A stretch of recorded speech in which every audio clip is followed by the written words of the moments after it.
돈을 버는 다양한 방법, 재테크 기사와 돈 되는 정보로 투자의 기준을 제시해주는 재테크 노하우 머니쇼. 오늘은 FOMC 특집으로 진행됩니다. 간밤에 뉴욕 증시 일제 약보합으로 마감을 했어요. 네, 그렇습니다. 9월 FOMC가 드디어 끝났고요. 연준은 빅컷을 단행했습니다. 50bp 금리 인하를 단행했고 파월 의장 기자회견에서 고용시장의 냉각을 다소 우려하면서 그러나 경기 침체는 극과 악이라고 부인하는 모습을 보였습니다. 근데 이 빅컷 시장으로서는 좀 소화하는데 다소 이렇게 힘이 들었나 봅니다. 장중 상당한 변동성을 보이면서 결국 초반 상승세를 지키지 못하고 3대 지수 모두 약보합으로 전환하면서 마감했습니다. 연휴가 길었나요? 지난 금요일 우리 증시가 어땠는지도 가물가물합니다. 네, 추석 연휴를 보내기 전에 지난주 금요일 우리 증시 양대 지수 모두 강보합으로 마감을 했습니다. 9월 FOMC를 앞두고 그래도 잘 버틴 듯한 모습이었는데요. 하지만 여전히 개인의 매수세는 두드러졌고 외국인이 양시장에서 순매도를 하면서 외면하는 모습이었습니다. 아직까지 마음을 돌릴 재료가 좀 부족한 것 같은데 특히 반도체 대장주에 대한 매도세가 강했는데 이 부분도 오늘 개장하면서 상황 지켜보셔야 될 것 같습니다. 네, 그렇습니다. 추석 연휴 동안 숨을 고른 후 또 이렇게 빅컷이라는 결과를 받아들고 시작할 우리 증시, 또 모건 스탠리가 또 반도체 주식들에 대해서 또 불길한 리포트를 얘기도 했는데요. 자, 이 FOMC 영향은 어느 정도 될지, 어떤 대응 전략을 가져가면 좋을지 살펴보도록 하겠습니다. 네, 지금 보시고 계신 머니쇼 유튜브와 SBS 비즈 앱에서 실시간으로 시청 가능합니다. 많은 시청 부탁드리고요. 그럼 먼저 빠르게 돌아가는 글로벌 증시 상황부터 정리해 볼까요? 도지은 아나운서 소식 전해주시죠. 굿모닝 마켓입니다. 기나긴 추석 연휴 동안 바쁘게 움직인 뉴욕 증시. 전 세계 투자자들의 눈은 역시나 연준을 향해 있었는데요. 막판까지 25bp 인하냐, 50bp 인하냐 치열했는데 이젠 이번 결과의 해석으로 분주할 예정입니다. 간밤 뉴욕 증시 FOMC 회의 일정으로 변동성 키우더니 결국 3대 지수 모두 하락으로 전환이 되면서 마무리됐습니다. 살펴보면 다우지수가 0.25%, S&P 500이 0.29%, 나스닥이 0.31% 하락으로 마감이 됐습니다. 시총 상위주들도 흐름 보시면 FOMC 회의 전까지는 순환매가 그래도 지속되는 모습 보여줬었는데요. 간밤에는 애플 같은 경우 모건 스탠리가 아이폰 판매 추이가 둔화될 수는 있지만 하락 시 오히려 매수 기회로 봐야 된다라는 의견 발표하면서 1.80% 상승했습니다. 반면 마이크로소프트는 1%대, 엔비디아도 장마감 앞두고 급격하게 매물출에 일어나더니 결국 1.92% 하락 마감했습니다. 브로드컴이나 AMD, 인텔 등 다른 반도체 종목들도 엔비디아 영향으로 전체적으로 좀 하락을 하는 모습 보였고요. 이어서 구글은 0.24% 하락, 알파벳은 0.33% 오르면서 마감했습니다. 이어서 6위부터 10위도 보시면 메타는 0.30% 올랐고요. 일라일리는 0.13% 하락, 테슬라도 0.29% 하락하는 등 커뮤니케이션 서비스 섹터 제외하고는 전체적으로 하락세 피하지 못했습니다. 그중에서도 유틸리티와 기술주 하락이 가장 깊었습니다. FOMC 회의 결과 발표 전까지만 하더라도 미국의 소매 판매와 산업 생산이 예상을 상회하면서 금리 인하와 더불어 경기에 대한 자신감 커지면서 흐름이 나쁘지 않았습니다. 이번 인하가 경기 침체가 아닌 정상화 과정에 대한 금리 인하겠구나라는 생각에 중소형 종목들이 강세 흐름 보였고요. 순환 매장세가 지난주에 이어서 이어졌습니다. 다만 이번 FOMC 직전까지 금리 인하 폭이 25bp일 것이냐 아니다 50bp일 것이냐에 대한 의견은 끝까지 엇갈렸는데요. 이번 블랙아웃 기간 중에 월스트리트 저널의 닉 티미러스 기자는 올해 초까지 파월의 수석 고문을 지낸 존 파우스트 발언을 전하기도 했습니다. 그는 다음 몇 달 동안의 인하폭이 이번 9월의 첫 인하폭보다 훨씬 더 중요할 것이라고 언급을 했고요. 또 이번에 50bp 인하에 조금 더 무게를 두고 있다면서 연준이 빅컷으로 투자자들을 놀라게 할 우려를 관리할 수 있을 것이라고 생각한다고 전했습니다. 끝까지 갑론을박이 치열했던 이번 FOMC, 결과는 결국 50bp 인하, 빅컷이었습니다. 9월 FOMC 성명서의 변화 포인트들만 빠르게 좀 짚어보면 25bp 인하의 소수 의견이 있었지만 결국엔 50bp 금리 인하 결정을 했고요. 물가 안정에 대해 전보다 진전된 표현과 큰 자신감을 드러내는 표현이 추가됐습니다. 또 일자리 평가는 하향됐습니다. 이번 결정으로 점도표 중간값 변화도 보면 연말 기준 전망치를 올해 4.4%로 낮추면서 연내 추가적인 금리 인하 가능성을 시사했습니다. 또 보시는 것처럼 내년과 내후년 중간값도 6월 대비 각각 하향 조정이 됐고요. 새롭게 공개한 27년도 중간값은 26년도와 동일한데 인하 기간은 3년 안에 마무리가 된다는 걸 시사했습니다. 역시나 기자회견에서는 이번 B컷 결정 배경에 대한 질문이 압도적으로 많았습니다. 여기에 파월은 베이지북과 고용지표를 강조했는데요. 우선 기본적으로 미국 경제에 대한 평가는 좋고 실업률도 아주 건강한 수준이라고 평가했습니다. 하지만 고용의 하방 위험이 커졌고 만약 예기치 못한 일이 발생한다면 더 빠른 인하도 가능하다고 예고했습니다. 이번 수정 경제 전망에서도 실업률 전망치도 올해 4.0%에서 4.4%로 조정하기도 했었죠. 하지만 이번 결정에 대해 정책을 조정하기에는 좋은 시점이었고 올바른 결정이었다는 걸 강조했습니다. 50bp 금리 인하 단행하면서 경기 침체라는 단어도 시장 위로 다시 떠올랐습니다. 대표적으로 유가 살펴보면 오히려 WTI는 배럴당 70달러 선에, 브렌트는 배럴당 72달러 선의 하락으로 마감이 됐는데요. 이처럼 주식, 비트코인, 유가가 하락하고 있는 가운데 앞으로 시장이 이번 B컷을 어떻게 해석하고 받아들이는지는 지켜보셔야겠습니다. 지금까지 굿모닝 마켓이었습니다.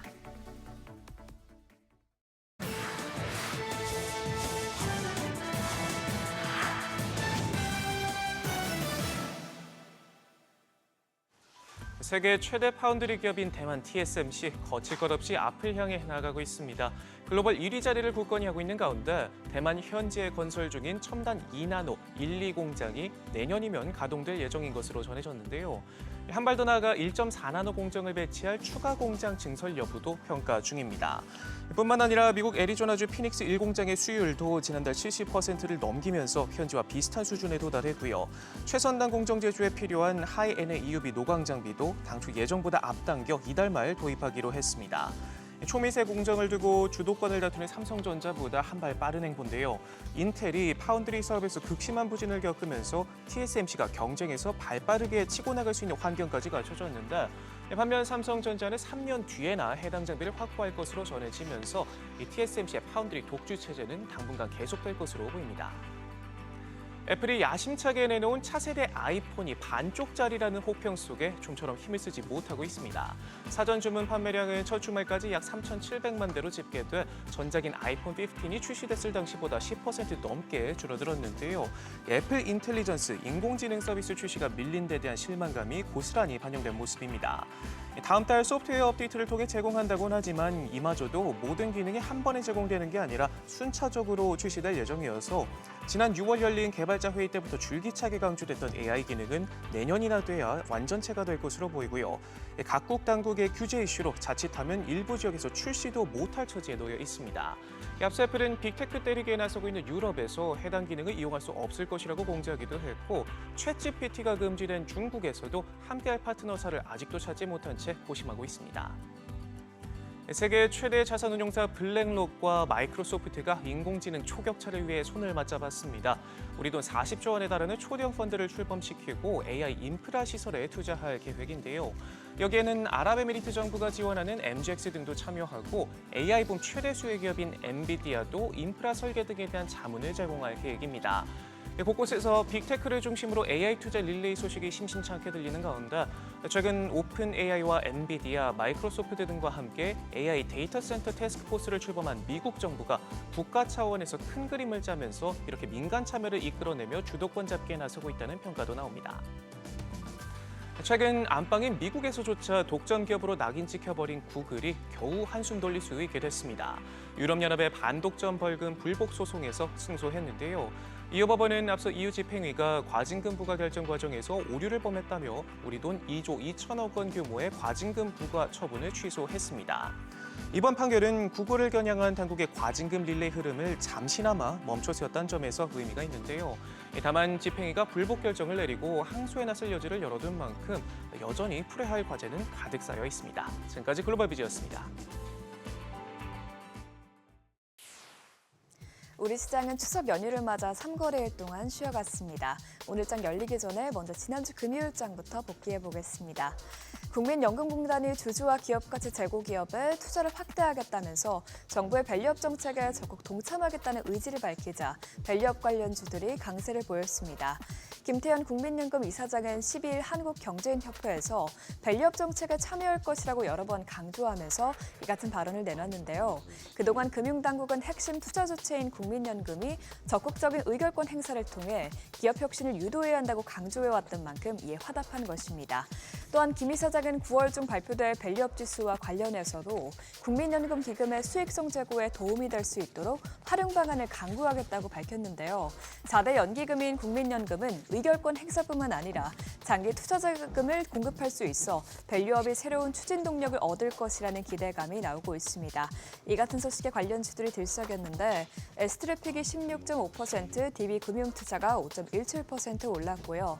신한지주와 메리츠금융지주, 미래에셋증권 모두 3% 넘게 뛰었습니다. 현대차와 미국 제너럴모터스가 승용차는 물론 상용차를 공동 개발하고 생산하기로 했습니다. 양사는 최근 미국에서 만나 포괄적 협력을 위한 업무 협약을 체결했는데요. 이번 협업을 통해 두 회사는 주요 전략 분야에서 생산 비용을 절감하고 효율성 증대와 더불어서 다양한 제품군을 고객에게 신속히 제공하기 위한 방안을 모색할 예정이라고 합니다. 잠재적인 협력 분야로는 승용, 상용 차량, 내연기관과 전기 수소 기술의 공동 개발과 생산이 꼽히는데요. 전기차 시장의 수요 성장세가 둔화된 데 반해서 가격 경쟁은 심화되고 있어 이를 규모의 경제로 해소하기 위한 전략으로 해석됩니다. 이번 포괄적 협약을 바탕으로 현대차가 북미 시장에서 입지를 더욱 강화하고 전기차와 수소차 등 미래차 시장 대응 역량을 높일 것으로 기대되고 있는데 이 같은 기대감에 현대차 그룹이 대체로 강세를 보였습니다. 현대모비스와 한우시스템 모두 4% 넘게 올랐고요. 현대위아가 2.58%, 현대차가 2.16% 올랐습니다. 또 이외에도 기아가 1.41% 상승했습니다. 한동안 주춤했던 조선주가 다시 반등의 시동을 걸었습니다. 증권가에서 한동안 조선주가 주가 조정을 거치면서 현재를 매수 기회로 활용해야 한다면서 긍정적인 평가를 내놨기 때문인데요. SK증권은 조선 종목의 실적 개선에 대한 방향성은 크게 달라지지 않을 것이라면서 글로벌 조선소들의 2027년부터 2028년 작업 공간도 타이트해지고 있어서 신조선가 지수 상승세도 지속될 것으로 예상한다고 설명했습니다. 또한 신한투자증권 역시 올라간 선가 반영으로 4분기부터 조선주 실적 상승이 본격화될 것이라고 예상했습니다. 실제로 현재 조선 3사는 모두 올해 수주 목표를 뛰어넘겼고요. 국내 조선업계 수주 잔량 역시 3에서 4년치 일감을 쌓아도 생산시설이 포화 상태인 상황입니다. 이렇게 국내 조선업계가 다시 슈퍼사이클을 맞이한 만큼 관련주들의 밸류 매력이 부각되면서 저가 매수 추세가 유입됐는데요. HD 현대미포가 7.14%, HD 한국조선해양이 6.52% 뛰었고요. HD 현대중공업이 5.45%, 삼성중공업과 HJ중공업도 각각 2.99%와 2.59% 상승했습니다. 딥페이크 성범죄 처벌 강화를 위한 정치권 논의가 본격화되면서 관련주들도 상승 탄력을 받았습니다. 지난주에 국민의힘은 딥페이크를 활용한 성착취물을 소지하거나 2차 가해 행위가 이뤄졌을 경우에 대한 처벌 방안을 마련하기로 했습니다. 특히 정부는 불법 콘텐츠는 신속히 삭제, 차단되도록 지원할 것이라면서 AI를 통해 가장 빠른 시간 내 신고하고 삭제하는 자동 시스템을 만드는 게 정부에서 해야 할 일이라고 전하면서 보안주들의 투자 심리가 개선됐습니다. 또 한편 마이크로소프트와 오픈 AI 등 주요 AI 기업들도 성적 딥페이크 이미지 확산을 막기 위해 인공지능 학습 데이터에서 나체 이미지를 제거하기로 서약했다는 보도가 나왔는데요. 이 같은 소식에 마이크로소프트와 협업하는 일부 보안 기업들에도 매수세가 몰렸습니다. 지난주 마감 상황 확인해보면 소프트캠프가 14.95%, 또 모니터랩과 신시웨이가 6%대 상승세를 나타냈고요. SGA가 3.63%, 슈큐센이 2.58% 올랐습니다.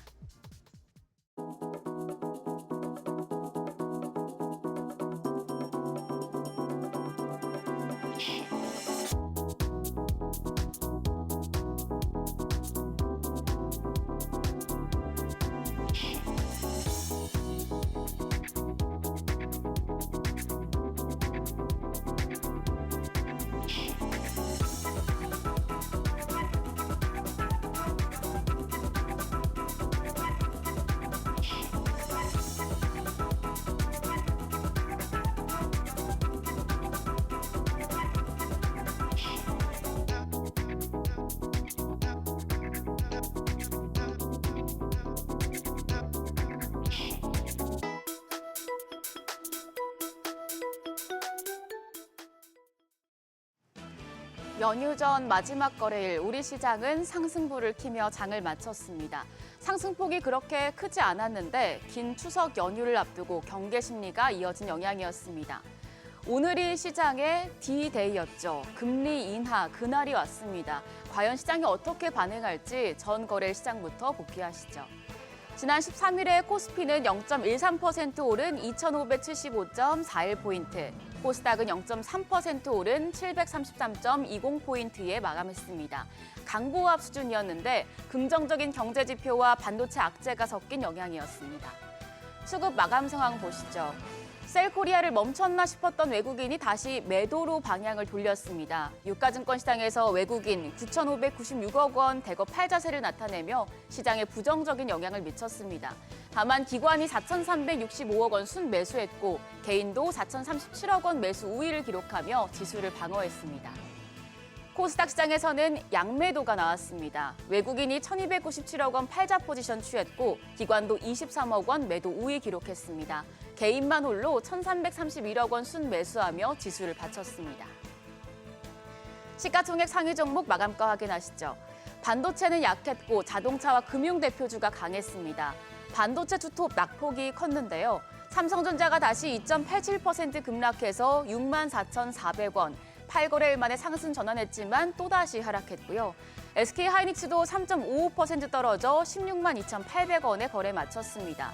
앞서 마이크론이 HBM 공급 과잉 우려에 하락한 점이 반도체 투심의 하방 충격으로 작용했습니다. 게다가 모건스탠리가 SK하이닉스 목표 주가를 12만 원까지 하향 조정했기 때문에 오늘 개장 후 SK하이닉스 주가 향방 살펴보셔야겠습니다. LG에너지솔루션도 3.5% 내려앉았고요. 반면에 완성차 대표주인 현대차가 2.16%, 기아가 1.41% 상승했습니다. 현대차가 GM과 포괄적 협력을 위한 MOU를 체결했다는 소식 덕분이었습니다. 더불어서 KB금융, 밸류업 지수 발표 기대감에 4.74% 급등했고요. 포스코홀딩스도 3% 넘게 뛰었습니다. 코스닥 시총 상위 종목은 대체로 상승부를 켰습니다. 알테오젠과 에코프로비엠, HLB까지 모두 1%대 강세 기록했고 클래시스와 리가켄바이오, 휴젤 1, 2%대 상승세 나타냈습니다. 셀트리온 제약도 1% 넘게 오르면서 제약 바이오 섹터 전반적으로 강했습니다. 다만 에코프로가 0.39%, 삼천당 제약이 0.45% 약세로 마감했습니다. 환율은 하락했습니다. 정기장 마감 시간 기준으로 달러 대비의 원화 환율 9원 20전 떨어지면서 1,329원 50전에 거래를 마쳤습니다. FOMC를 앞두고 금리 인하 B컷에 대한 목소리가 커진 영향이었는데요. 실제로 B컷이 단행됐죠. 우리가 쉬는 사이 환율은 점차 하방을 키워갔는데 B컷 발표가 난 이후에 조금 떨어지면서 1,321원까지 내려갔습니다. 오늘 외환시장 추가 하락할 가능성이 크겠습니다. 추석 연휴 잘 쉬고 왔더니 연준이 이례적으로 B컷 금리 인하를 단행했습니다. 이제 이번 주에 목요일과 금요일 2거래일이 남아있는데 굉장히 바쁜 날이 되겠습니다. 일단 현지 시간 오늘 영국 중앙은행 BOE의 기준금리가 결정되는데요. 연준을 따라서 글로벌 금리 인하 사이클이 시작될지 관심이 모아지고 있고요. 더불어서 내일은 일본 중앙은행 BOJ가 기준금리를 결정하는데 금리를 내리는 미국과 달리 일본은 지금 금리를 올리고 있는데 이번 일본은행의 결정으로 미일 금리 차가 얼마나 줄어들고 또 그에 따른 파장은 얼마나 클지도 시장의 관건이 되겠습니다. 산업별 이슈로는 오늘부터 윤석열 대통령의 체코 원전 동맹 관련 방문이 이뤄집니다. 원전주의 모멘텀이 될 수 있겠고요. 펄어비스는 중국에서 검은 사막 게임 사전 체험을 시작합니다. 또 게임 관련주에 영향을 줄 수 있겠습니다. 한편 전 거래일 시간의 거래에서는 해리스 수혜주가 강했습니다. 해리스 후보의 지지율이 지난 TV 토론 이후에 더 커진 것으로 알려지면서 낙태 관련주나 신재생에너지 관련주가 주목받았는데요. 오늘 장에서도 강한 흐름 이어질지 지켜보시죠. 미국 연준이 4년 반 만에 기준금리를 인하했습니다. 예상보다 더 크게 낮추면서 시장 흐름이 크게 바뀌고 있는데요. 복잡한 시장, 지금부터 머니쇼와 함께 하나씩 해법 찾아가 보시죠. 지금까지 어제장 오늘장이었습니다.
지금 시각 8시 21분 지나가고 있습니다. 지금 보시고 계신 머니쇼 유튜브와 SBS 비즈 앱에서 실시간으로 시청 가능하니 많은 관심 부탁드리고요. 카카오톡 채널에서 크존을 친구 추가하시면 더 많은 주식 정보 만나보실 수 있으니 참고하시면 좋을 것 같습니다. 자, 소장님, 저희가 네. 긴 추석 연휴를 끝내고 왔는데 또 이게 파월 연준 의장이 이게 선물을 준 건지 뭔지 지금 FOMC에서 금리 인하 B컷이 단행됐습니다. 네, 그렇습니다. 그러니까요. 결국 뭐 닉 티밀하우스 그 월스트리트 저널의 그 기자가 역시 연준의 비공식 대변인은 맞습니다. FOMC 직전에 한 2번에 걸쳐서 50bp 대비하세요라고 했는데 그러고 나서 시장 반응이 좀 애매해가지고. 네. 예. 이게 상승하는가 싶더니 다 하락 전환됐어요. 그랬죠. 혹시나 싶어서 우리 쉬는 동안에 즉 그러니까 미국으로 치면은 금요일 그리고 이번 주 월화수 나흘 동안에 총 어떻게 움직였나 싶었더니 우리가 제일 관심 갖는 나스닥 종합지수 같은 경우에 3.62포인트 올랐으니까 이거는 뭐 0.02% 거의 제자리거든. 다우지수가 한 406포인트 올라서 0.99% 한 1% 오르고 문제는 필라델피아 반도체 지수가 한 0.8% 빠졌네요.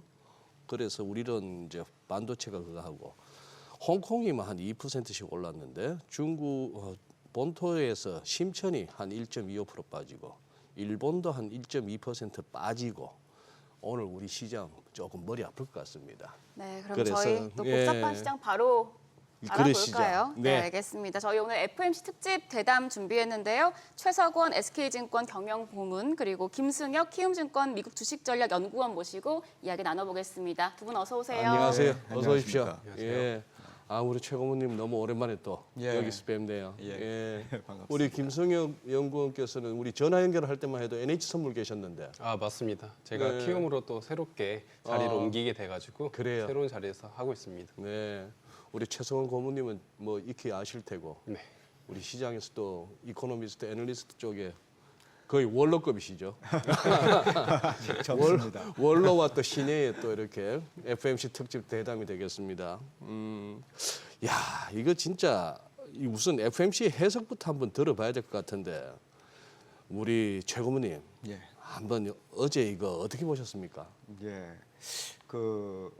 전반적으로 보면 네, 이 연준 FOMC 위원들이 잘 하고 있다고 저는 봅니다. 잘하고 있다. 그러니까 이제 큰 흐름상 경기 연착륙, 특히 이제 지금처럼 물가가 막 많이 올랐었다가 이거를 잡는 이 과정에서는 네, 사실상 많은 실수가 나올 수 있거든요. 어허. 이제 그럼에도 불구하고 뚝심 있게 상당히 오랜 기간 이 고금리를 유지를 했고 확실한 어떤 신호가 나오니까 행동에 옮긴 거 이거는 잘한 것 같은데 이제 뭐 시장 증시가 뭐 가장 중요한 이슈는 아닙니다만 증시 입장에서 보면 마지막 순간에 요 50bp를 지금 인하로 시작을 한 거는 이제 본인들이 조금은 실수를 했었다는 걸 자인하는 게 아니었나라는 생각이 들어서 예. 시장도 좀 혼란을 갖는 것 같아요.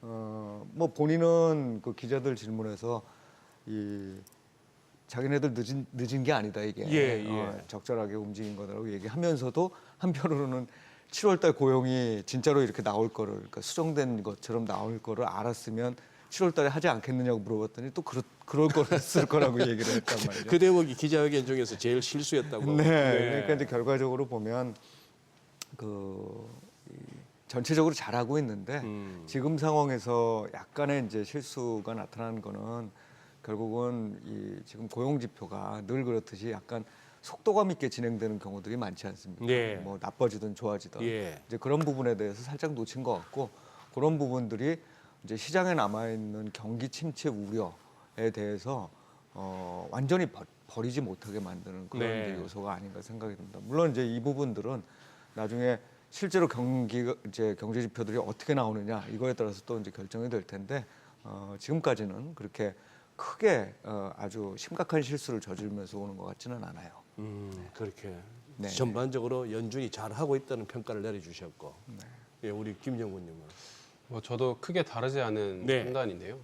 우선 50bp를 인하했다라는 건 결국엔 본인들이 이전에 25bp를 내리고 이번에 내릴 수 있다라는 거를 이제 한 번에 몰아서 했다라는 거니까 시장 입장에서는 일종의 좀 충격이었을 수 있다라고 판단을 하고 그거를 이제 닉 트라미누스 같은 사람들이 조금의 사전 전파를 하면서 네. 블랙아웃 기간 동안에 시장한테 어느 정도 대비를 하라고 좀 얘기를 하면서 50bp에 대한 충격이 어느 정도는 감화되지 않았나 정도로 보고 있는 상황이긴 한데, 만약에 그런 것들이 사전에 공표가 되지 않았고 한 번에 빵 갑자기 나왔다라고 하고 소수 의견이 한 명을 제외하고 나머지는 전부 다 인하 쪽을 바라봤단 말이죠.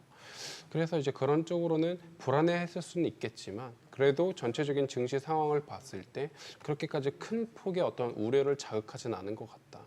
그래서 현재까지는 나쁘지 않게 잘 해온 것 같은 어떤 느낌이 좀 들기는 합니다.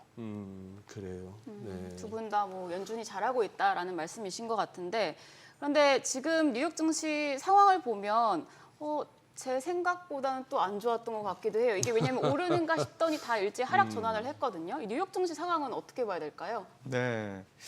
그 단기적인 흐름으로 보면 뭐 그렇다고 볼 수 있는데, 사실 또 지수의 현 수준으로 보면 다우하고 S&P 같은 경우는 거의 최고점 부근이란 그렇죠. 말이죠. 그래서 예, 사실은 예. 심리적으로 정말 완전히 안정돼 있거나 아니면 정말 더 좋은 호재들이 있기 전에는 예. 이게 막 더 치고 올라가기가 어려운 수준이기도 합니다. 물론 뭐 경제가 이제 좋다는 어떤 판단이 내려지고 거기에 맞게 또 연준에 대한 신뢰가 회복되면 한 단계 더 상승할 수 있을 거로 봐요. 근데 그럼에도 불구하고 지금 현재 상황은 가격만으로도 충분히 좀 불안해질 수 있는 상황이기 때문에 예. 그런 부분들을 반영한 자연스러운 현상이라고 생각을 하고, 단지 이제 시장 입장에서 또 투자자 입장에서 중요하게 생각해야 되는 건 우리가 연착륙이라는 얘기를 많이 쓰는데, 연착륙의 연이 중요한 거냐 착륙이 중요한 거냐 생각을 해보면 본질적으로는 착륙이 중요한 거거든요. 그러니까 착륙하기 때문에 물가도 안정되는 거고, 물가가 안정된다는 어떤 이 균형점이라는 건 결국 그 우리가 지난 몇 년 동안이죠 경험했던 어떤 그 호황기에 비해서는 앞으로의 경제 상황은 조금은 더 약화될 거라고 보는 게 맞고, 이제 그거를 다시 또 끌어올리기 위해서 금리 인하를 하고 있는데, 금리 인하를 시작했는데 이 시작된 금리 인하의 효과는 또 한 6개월 걸린단 말이에요. 그러니까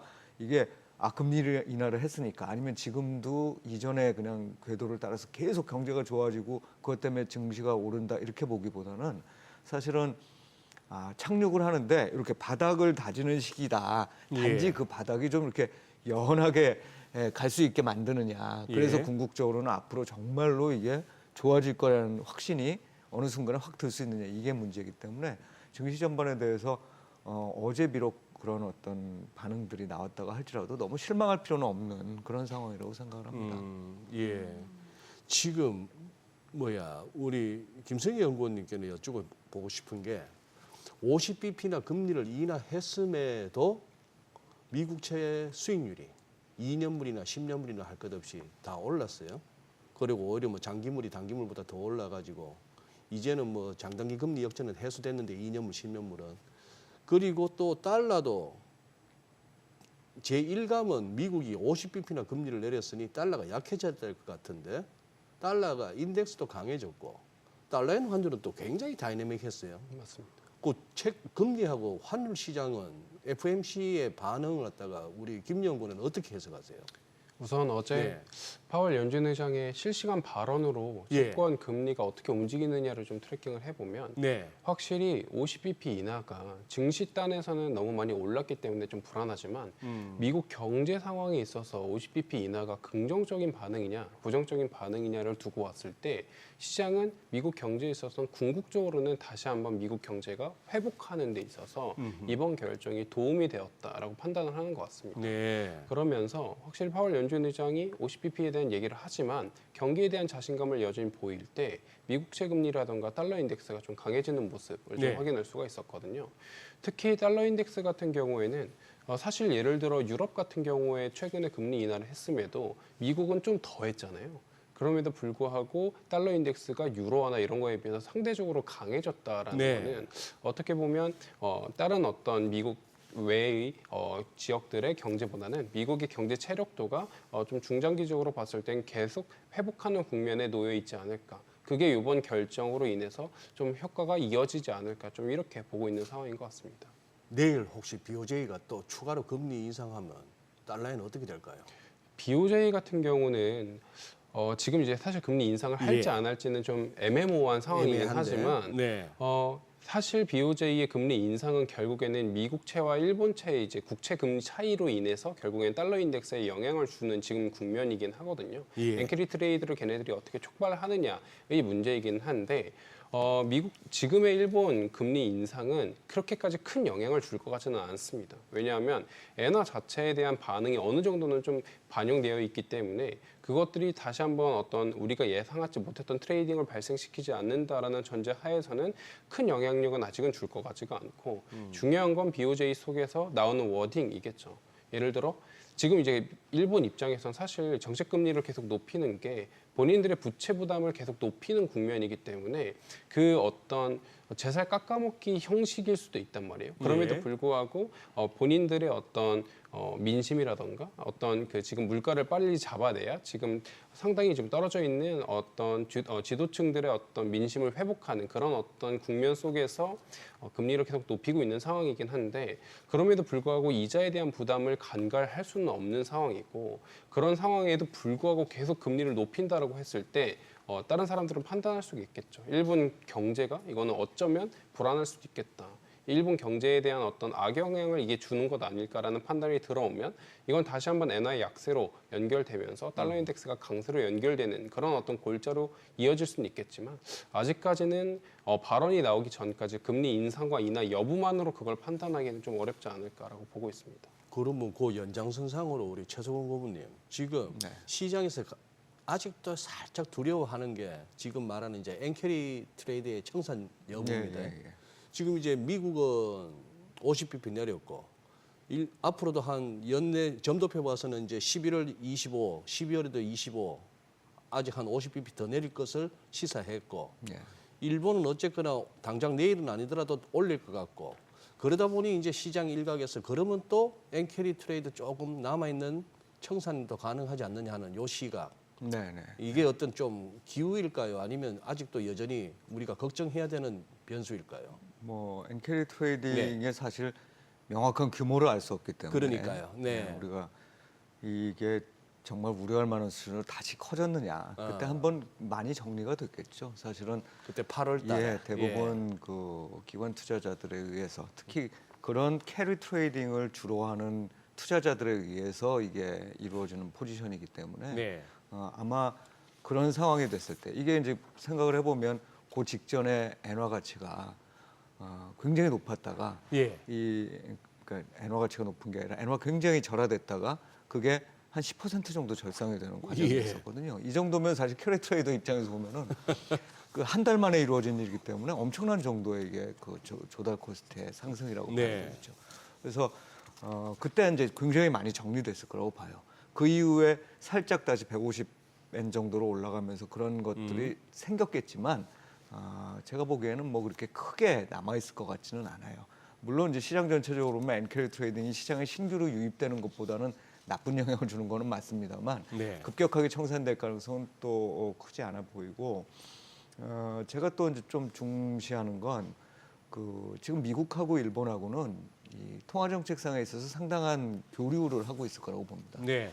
지난번에는 그럼 이제 왜 인상을 했느냐 생각을 해보면 미국이 계속 그 동결하는 상황이었고 한번 테스트를 해본 것 아닌가 싶어요. 그러니까 일본 입장에서는 분명히 제일 중요한 것 중에 하나가 물가인데 예. 물가를 안정시키기 위해서는 환율이 좀 떨어져 줘야 되는 그러니까 말하자면 엔화가 강세로 가져야 되는 건 네. 분명합니다. 그러기 위해서 금리를 인상해야 되고 네. 근데 그럴 때 항상 고민이 뭐냐면 이게 금융시장 충격을 너무 크게 주는 거 아니냐라는 부분이었을 거예요. 그래서 그 부분에 대한 테스트를 한번 진행을 했고 엄청난 그 충격을 줬다. 깜짝 놀랐죠. 그 모두 예. 다 안다 이제 지금. 예. 그리고 한번 그 충격을 받으면서 이게 굉장히 느린 속도로 진행돼야 된다는 것만은 알고 있는 것 같아요.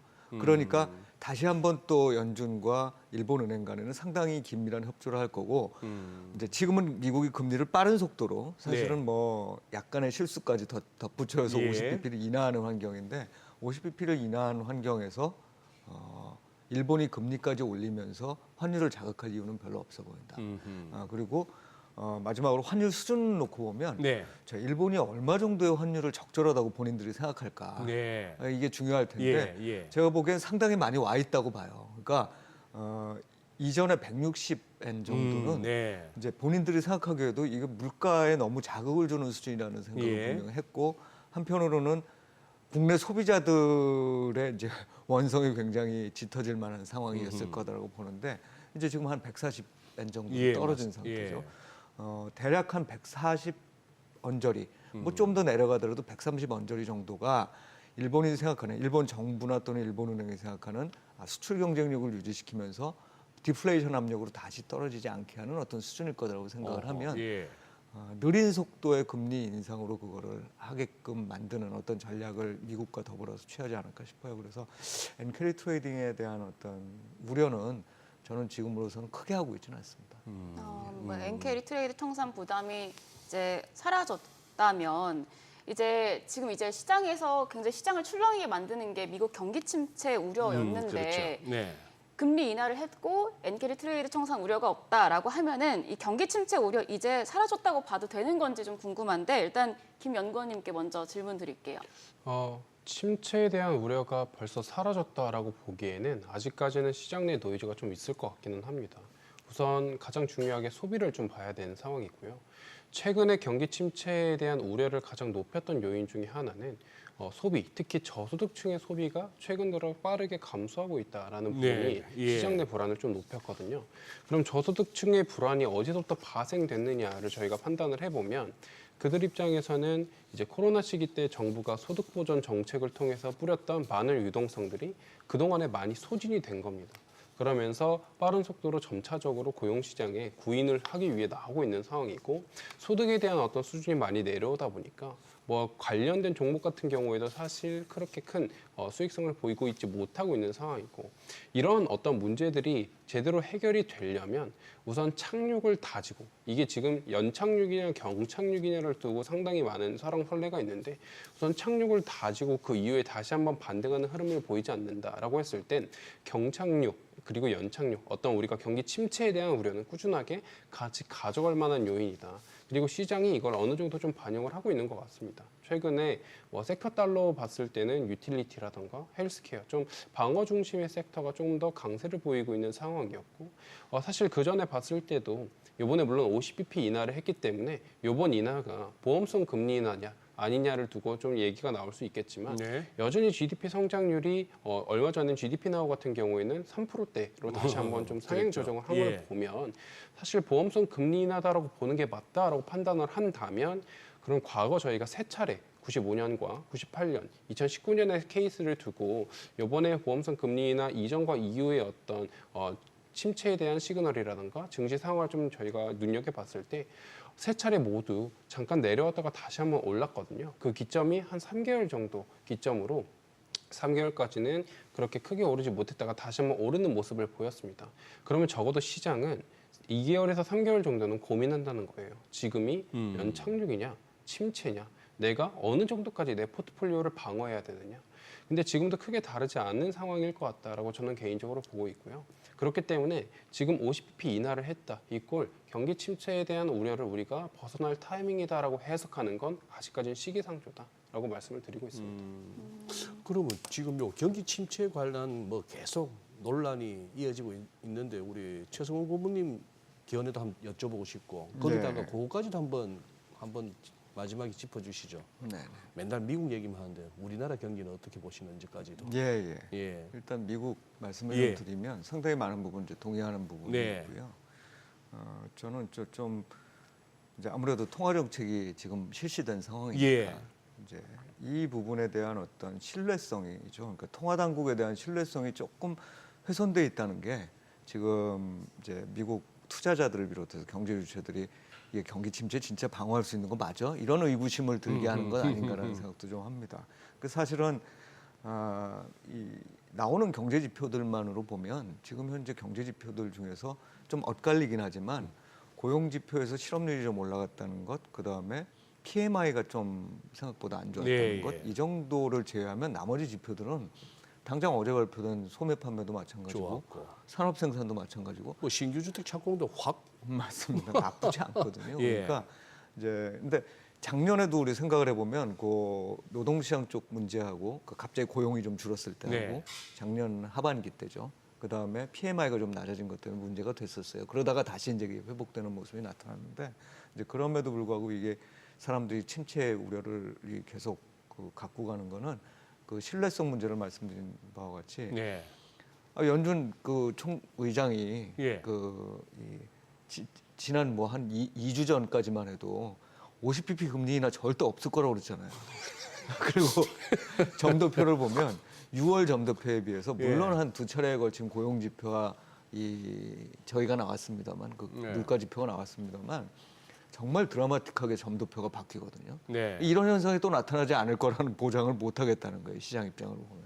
그래서 이제 그 시장에서 침체 우려를 갖는 건 어찌 보면 뭐 잘하고 있지만 연준이 좀 이 초래한 측면들도 있다라는 생각을 좀 갖고 있습니다. 그냥 경기가 그럼 침체될 거냐라는 부분을 놓고 보면 2000년대 이후 또 뭐 좀 길게 봤을 때 30년 전, 지난 30년 정도에 예. 사실상 금융위기를 동반하지 않은 경기 침체라는 건 거의 발견하기 어려웠었어요. 그러니까 금융 예, 시스템이 나빠지고 금융 시스템이 나빠지기 때문에 이게 소비와 투자에 급격하게 영향을 미치는 이런 과정들이 이제 예. 반복을 한 10년 만에 한 번씩 해왔단 말이죠. 근데 그런 시그널이 있는가를 제가 쭉 지금 찾아보고 있는데 안 보인다는 거예요. 예. 얼마 전에 이제 한 2년 전쯤에 작년 초든가요? 저희가 있었잖아요. 은행 하나가 좀 나빠지는 현상이 작년에 나타났는데 실리콘밸리 그렇죠. 실리콘밸리 예, 은행이 예. 나빠졌었는데 그 이후로는 또 잠잠하단 말이죠. 그러니까 그만큼 뚱뚱해진 부분이 없어서 침체는 아닐 거라고 봐요. 단지 연준에 대한 신뢰 부족 때문에 침체에 대한 우려는 계속해서 좀 이렇게 진행될 가능성이 있다. 마지막으로 우리나라인데 네. 우리나라는 글로벌 경기 침체, 미국을 중심으로 한 글로벌 경기 침체가 아니라면 수출 경기 쪽에 그렇게 나쁘게 볼 거는 없습니다. 근데 문제는 내수 회복이 안 돼요. 내수. 제가 지난 한 1년간의 데이터를 쭉 놓고 보면 내수 중에서 중요한 소비는 거의 1년 중에서 한두 달 빼놓고는 계속 마이너스 증가율입니다. 예. 그전에도 그렇게 좋지 않았어요. 그런데도 마이너스 증가율을 또 보이고 있습니다. 게다가 그러니까 소매 판매 기준으로 보면 예. 말이죠. 그다음에 투자 같은 경우에도 GDP에서 나타나는 설비 투자가 계속해서 부진해요. 이게 뭐 여러 가지를 의미하겠죠. 근데 소비가 안 좋은 건 결국 우리 금리가 상대적으로 높아서 이게 가게한테 부담을 주고 있기 때문에 나타나는 현상이라고 보거든요. 예. 이제 이런 부분들을 그런데 빨리 해소를 하기 어려운 상황이잖아요. 부동산 가격 때문에 금리 인하 못 하겠다고 나서는 거니까 이제 그런 상황에서 보면 우리나라 경제는 아마 내년도에 자칫 잘못하면 지금 다들 이렇게 좀 희망적으로 보면 2%를 못 넘을 가능성도 아직 좀 남아 있는 거 아니냐. 수출 쪽은 괜찮은데 내수는 계속해서 부진한 이런 상황이 이어지지 않겠느냐라는 게 이제 제가 최근 갖고 있는 어떤 우려기도 하고 전망이기도 합니다. 그렇게 보신다. 예. 저기 보자. 우리 김성기 의원 지금 키움증권의 미국 주식전략연구원. 와. 전에는 NH에서는 주로 FX 외환 쪽으로 보셨잖아요. FX랑 채권을 같이 채권까지도 같이 보셨고. 지금 그동안에 기회 있을 때마다 이렇게 환 쪽으로 보시는 분들한테 여쭙는 질문이 요즘 들어서 왜 우리 주가 지수하고 환율이 같이 움직여요? 즉 우리가 환율 떨어지고 원화 강세일 때 주식 오르고 뭐 환율 오를 때 원화 약세일 때 주식 빠지고 이게 우리가 알고 있던 그건데 관념인데 이 최근에는 막 같이 가니까 우리도 일본 따라갑니까? 왜 이 현상을 어떻게 해석하세요? 저는 사실 어떤 네. 상관관계가 크게 있다라기보다는 네. 그냥 각자의 영향력이 따로 나뉘어져 있었는데 그게 동시에 어떤 같은 모습을 그냥 보이고 있다 정도로 판단을 하고 있는 상황이고요. 어허. 사실 최근에 원달러 환율이 내려온 이유를 저희가 판단을 해보면 예. 물론 이제 원화에 대한 어떤 매력도가 높아졌다라고 저는 판단하기보다는 예. 달러 인덱스가 상대적으로 약세를 보였다라고 생각을 하고 있거든요. 그냥 글로벌 달러 약세를 쫓아갔다. 맞습니다. 그래서 최근에 원달러 환율과 달러 인덱스의 상관관계를 분석해 보면 네. 원래도 상관관계는 높습니다. 0.98, 0.99 이렇게 나오는데 예. 그 뒤에 소수점까지 체크를 해보면 그 어떤 유사성이 더 높아졌다라는 거죠. 그렇게 되면은 달러 인덱스는 좀 더 추종을 하고 있는 상황이고, 물론 최근에 외국인 자금들이 좀 많이 국내 시장에서는 좀 나가고 있는 상황인 것 같아요. 왜냐하면 아무래도 미국에 대한 어떤 불안감 이런 것들이 원래는 이제 또 신흥국도로 많이 전파가 돼야 되는데 네. 그런 것들이 그나마 한 1개월 정도 기준으로 봤을 때 미국이 좀 안 좋았지 그 전까지만 해도 올해 내내 계속 좀 좋았단 말이죠. 예. 그런 상황에서 국내 시장으로서의 자금 유입이 꾸준하게 유입이 됐느냐는 저는 상대적으로 좀 부진했다라고 보거든요. 그래서 그런 차원에서 원화에 대한 강세 압력이 지금의 환율을 이끌었다라고 보기는 좀 어렵고 달러 인덱스의 좀 약세가 지금 환율 하락을 좀 이끌었는데 그와 동시에 국내 주식 역시도 아무래도 상대적인 매력도가 아무래도 아직까지 높아지지 않은 상황 이럼으로써 같이 좀 내려온 것. 그러니까 독립적인 사건인데 이거를 독립적인 사건을 우리가 각각 놓고 보다 보니 어떻게 보면 두 개가 좀 같이 움직이는 듯한 모습을 보일 수는 있겠지만 저는 좀 다른 요인으로 인해서 움직였다라고 보고 있습니다. 그렇군요. 아니, 이번에 또 보고서 내셨는데 인구 구조 변화에 따른 좀 산업 트렌드 짚어주셨더라고요. 이 부분도 좀 설명 부탁드릴게요. 여기는 크게 세 가지 파트로 나눌 수 있는데 이제 고령화가 점차적으로 이제 진행이 되면서 그럼 산업 트렌드가 좀 어떻게 변할 것인가에 대한 얘기를 먼저 다뤘고요. 지금 우리나라 얘기입니까? 글로벌 얘기입니까? 글로벌 얘기입니다. 글로벌 얘기. 네, 글로벌에 이제 미국을 좀 더 초점으로 둔 거고 예. 그다음에 이제 이민 관련돼서 저는 개인적으로 미국 입장에선 특히 선진국들 입장에서는 인구에 대한 감소가 어쩔 수 없는 트렌드인데 특히 경제활동 참여 인구가 계속 줄어들고 있는 모습이고 네. 출산율 하락이 그거를 좀 연장하고 있는데 미국은 최근 들어서는 뭐 트럼프 같은 경우에는 이민자들에 대한 다시 한번 내쫓기 뭐 이렇게 얘기를 하고 있는 상황이잖아요. 근데 저는 궁극적으로는 중장기적으로 미국은 이민자들을 적극적으로 수용을 해야 이런 어떤 문제들을 좀 해결할 수 있을 것이다. 라고 보고 있어서 거기서 조금만 정확하게 하고 가시죠. 이민자들로 만들어진 나라가 미합중국입니다. 근데 지금 트럼프 전 대통령이 얘기하는 이민자를 쫓아낸다는 것은 이민자가 아니고 마이그런스가 아니고 일리걸 이미그런스예요. 불법 입국자들을 쫓아내겠다는 거예요. 그거는 전혀 다른 얘기죠. 맞습니다. 네. 근데 그러면 그 합법의 기준을 어디까지로 우리가 허용할 것이냐는 좀 다른 기준이긴 한데요. 예를 들어 바이든 대통령이 당선되고 첫 달에 이제 저희가 흔히 타이틀 40이라는 이민자법을 어느 정도까지 완화해 주느냐, 네. 우리가 미성년자까지는 허용을 해주느냐, 허용하지 않느냐를 가지고 불법 이민자냐, 합법 이민자냐를 좀 나눴단 말이에요. 그래서 그 기준을 어디까지 좀 완화해 주느냐가 이민자를 얼만큼 받아들일 수 있느냐를 미국이 결정할 수 있는 상황이라서 좀 불법 이민자들을 나름 많이 포용을 할 수 있는 그런 정책을 미국이 점차 펼치지 않을까라고 보고 있는 상황이고, 그럼 이민자들이 점차 많이 유입이 되고 고령화가 되고 있는 사회 속에서 인구 역시 같이 줄어들고 있는 이런 구조의 변화 속에 어떤 산업이 좀 더 각광을 받을 것이냐.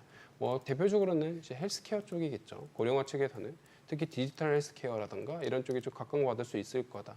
그리고 뭐 이민 같은 경우에는 부동산 쪽이 아무래도 이민자들이 주로 많이 포진되어 있는 해안가, 캘리포니아라든가 유타, 플로리다 이런 쪽으로 부동산 가격, 특히 아파트라든가 단독주택이 좀 더 가격이 좋아질 거다라고 봤던 상황이고요. 인구 구조 감소에 있어서는 아무래도 경제활동 참여 인구가 줄어들다 보니까 숙련된 노동자가 점차 사라지고 있거든요. 최근 내에서는. 그럼 그런 숙련된 노동자들을 대체할 수 있는 AI 자동화 산업 시스템 이런 것들이 좀 더 각광받는 산업이 되지 않을까라고 보고 있습니다.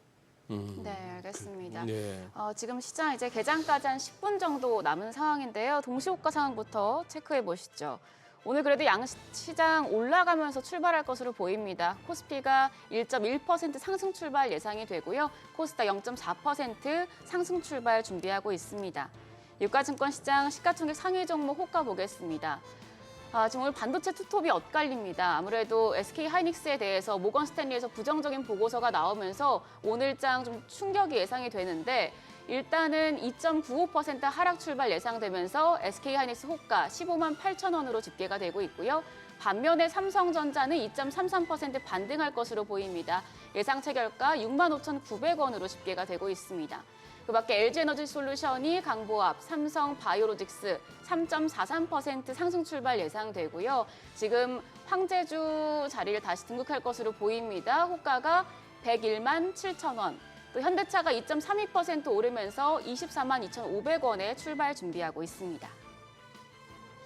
이어서 6위부터 10위입니다. 셀트리온입니다. 1.59% 상승 출발 예상됩니다. 호가 19만 8,300원이고요. 삼성전자 우선주는 내릴 것으로 보이고 기아가 3% 넘게 상승하면서 출발할 것으로 보입니다. 호가 10만 3,700원으로 집계가 되고 있습니다. 오늘 KB금융 흐름이 좋을 것으로 보이는데요. 밸류업 기대감을 점점 더 타고 있는 모습입니다. 8.9% 급등 출발 예상되는데 현재 호가는 89,100원으로 집계가 되고 있습니다. 더불어서 포스코홀딩스도 강보합 출발 예상됩니다. 코스닥 시총 상위 종목 예상치 결과입니다. 알테오젠이 2% 넘는 상승 출발 예상됩니다. 현재 호가 32만 6천 원. 에코프로비엠이 1.57% 상승 출발 예상되고요. HLB도 1.46% 상승하면서 9만 500원에 출발 준비하고 있습니다. 더불어서 에코프로와 엔캠 모두 상승 출발 예상이 되는데 에코프로가 1.82%, 엔캠이 2.84% 오름세 출발 예상됩니다. 지금 2차 전지 대표주 전반적으로 좀 좋게 출발할 것으로 보이고요. 더불어서 지금 클래시스부터 셀트리온 제약까지도 모두 상승 출발할 것으로 보입니다. 클래시스가 2% 오르면서 현재 호가 56,200원이고요. 리가캠바이오도 3.7% 상승하면서 92,500원. 삼천당 제약이 4.5% 강세로 13만 7,800원에 출발 준비하고 있습니다. 휴젤 보합, 셀트리온 제약이 0.44% 상승하면서 6만 8,500원 지금 호가 집계되고 있습니다. 아무래도 금리 인하가 되면서 금리 인하 수혜를 받을 수 있는 제약 바이오 쪽으로 좀 매기가 쏠릴 것으로 예상이 되는데요. 소장님 일단 네. 지금 뭐 호가 상황은 굉장히 좋은 것 같아요. 네, 그렇죠. 뭐 밤사이 야간 선물이나 뭐 그런 거 봐서는 이 정도까지는 생각 안 했는데 일단 좋은 것 같고 중요한 거는 요 흐름 요거 끝까지 밀고 가야 되지 않나 싶고 저는 애초에 한 2,650까지는 코스피 기준으로 한번 이번에 반등 갔다가 가야 되지 않나 싶었는데 그리고 지금 미국 지수선물 흐름도 나쁘지 않고요. 뭐 그런 상황이라서 한번 그래도 저 최고분님 예. 주식 하시는 분 10분이라고 할 것 같으면은 그 중에 무슨 인버스나 뭐 풋옵션 선물 하방 노리시는 분들의 비중이 2할이나 3할 되겠습니까? 일단 주식 한다 하면 그래도 롱 아니겠습니까? 그렇죠. 네. 연휴 동안에 얼마나 손이 건질건질했을까요? 그러니까요. 사고 싶어서. 그런데 뭐 미국 그럭저럭 뭐 두 분 평가해 주셨다시피 네. 뭐 좀 파월이 좀 실없는 사람이 됐지만 그래도 잘 대처해 나가는 것 같고 제 기억에 생생합니다. 예. 작년 6월에 했던 말이 파월이 예. 앞으로 a couple of years니까 2년이죠. 금리 인하는 한 2년 후에나 시작할 것 같았는데 네, 네. 그때 2년 후 같으면 2025년 한 그렇죠. 6월 여름인데 맞습니다. 이걸 갖다 지금 그것도 50bp 이런 식으로 했으니 저 양반들 뭐 하는 말이나 점도표 너무 믿을 거는 못 되는데 예. 어쨌거나 잘하고 있다고 보고 네. 그러면 FMC 이 정도 하고 지금 최고님 나오셨으니까 이것도 한번 여쭤볼게요. 두 분 또 채권도 보시는 분인데 우리 항상 그 지수가 맨날 그 박스피에 머물다 보면은 네. 코리아 디스카운트 얘기하는 중에 무슨 뭐 공매도 이런 것도 그거 글로벌 스탠다드에 안 맞네 이런 소리 다 하기도 합니다만 가끔씩 나오는 그 얘기 WGBI인가요? 네네.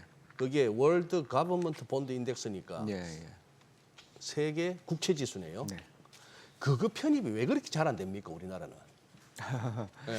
뭐 그 여러 가지 요인들이 있겠지만 네. 제가 보기에 가장 큰 거는 결국 그 우리나라의 통화에 대한 신뢰성 문제인 것 같아요. 그리고 원화에 통화가 거래되는 시장 쪽에 있어서의 어떤 유동성이라든지. 네. 그러니까 결국은 어떤 그 선진국 지수로 편입될 때의 뭐 주식도 마찬가지고 채권도 마찬가지지만 제일 중요한 게 그 나라의 통화를 자유롭게 이렇게 교환할 수 있느냐의 문제거든요. 네. 교환의 문제는 예를 들어서 내가 달러를 가지고 원화를 바꾸는데 어려움을 겪는 건 아니에요. 모든 유동성 문제가 마찬가지지만 예. 어느 순간에 원화를 가지고 있는데 내가 이거를 달러로 바꿀 때 예. 문제가 생길 수 있는 부분이 없느냐. 그 아. 부분에서 과연 다른 선진국들에 준하는 정도의 어떤 안정성을 획득하고 있느냐 이게 가장 큰 이슈인 것 같습니다. 그게 주식도 마찬가지인 것 같아요. 다른 이유들도 뭐 되긴 하지만 그게 역시 가장 큰 문제라고 봅니다. 그래서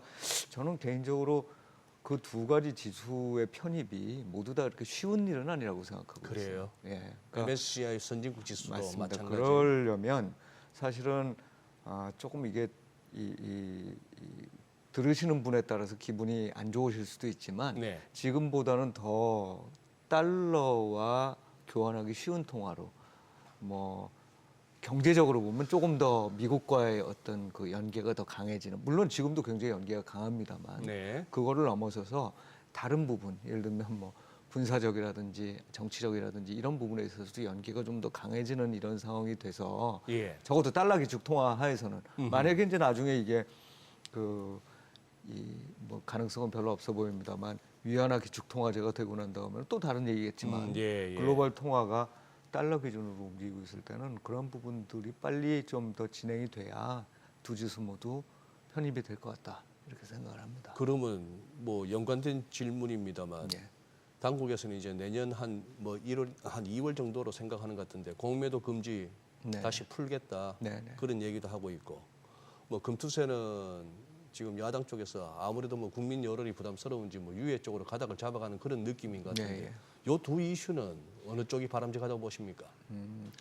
그 공매도와 관련해서는 네. 기본적으로 이 시스템의 문제죠. 사실은 시스템의 문제. 네. 개인 투자자들도 기관 투자자와 같이 어떤 좀 정당한 공매도가 손쉽게 될 수 있도록 만들어 달라가 중요한 것 같아요. 그러니까 무조건 공매도를 금지시키는 게 중요한 게 아니라 지금은 차별화를 느끼고 있는 것 같아요, 개인 투자자들이. 근데 사실 공매도라는 것 자체의 그 시스템은 그 선진국 시장에서는 어디서나 다 볼 수 있는 시스템이란 말이죠. 그 네. 자체가 잘못되어 있는 건 아니라고 봅니다. 그래서 얼마나 개인 투자자들이 신뢰할 수 있는 시스템을 확보했느냐를 일단 확보를 해야 되는 게 첫째고, 두 번째는 내가 그걸 확보하고 있다는 거를 그 개인 투자자들한테 알리는 게 중요하다. 그래서 공매도는 다시 당연히 이제 이 해제가 돼야 되는데 그 전에 시스템을 잘 갖추는 게 중요하다.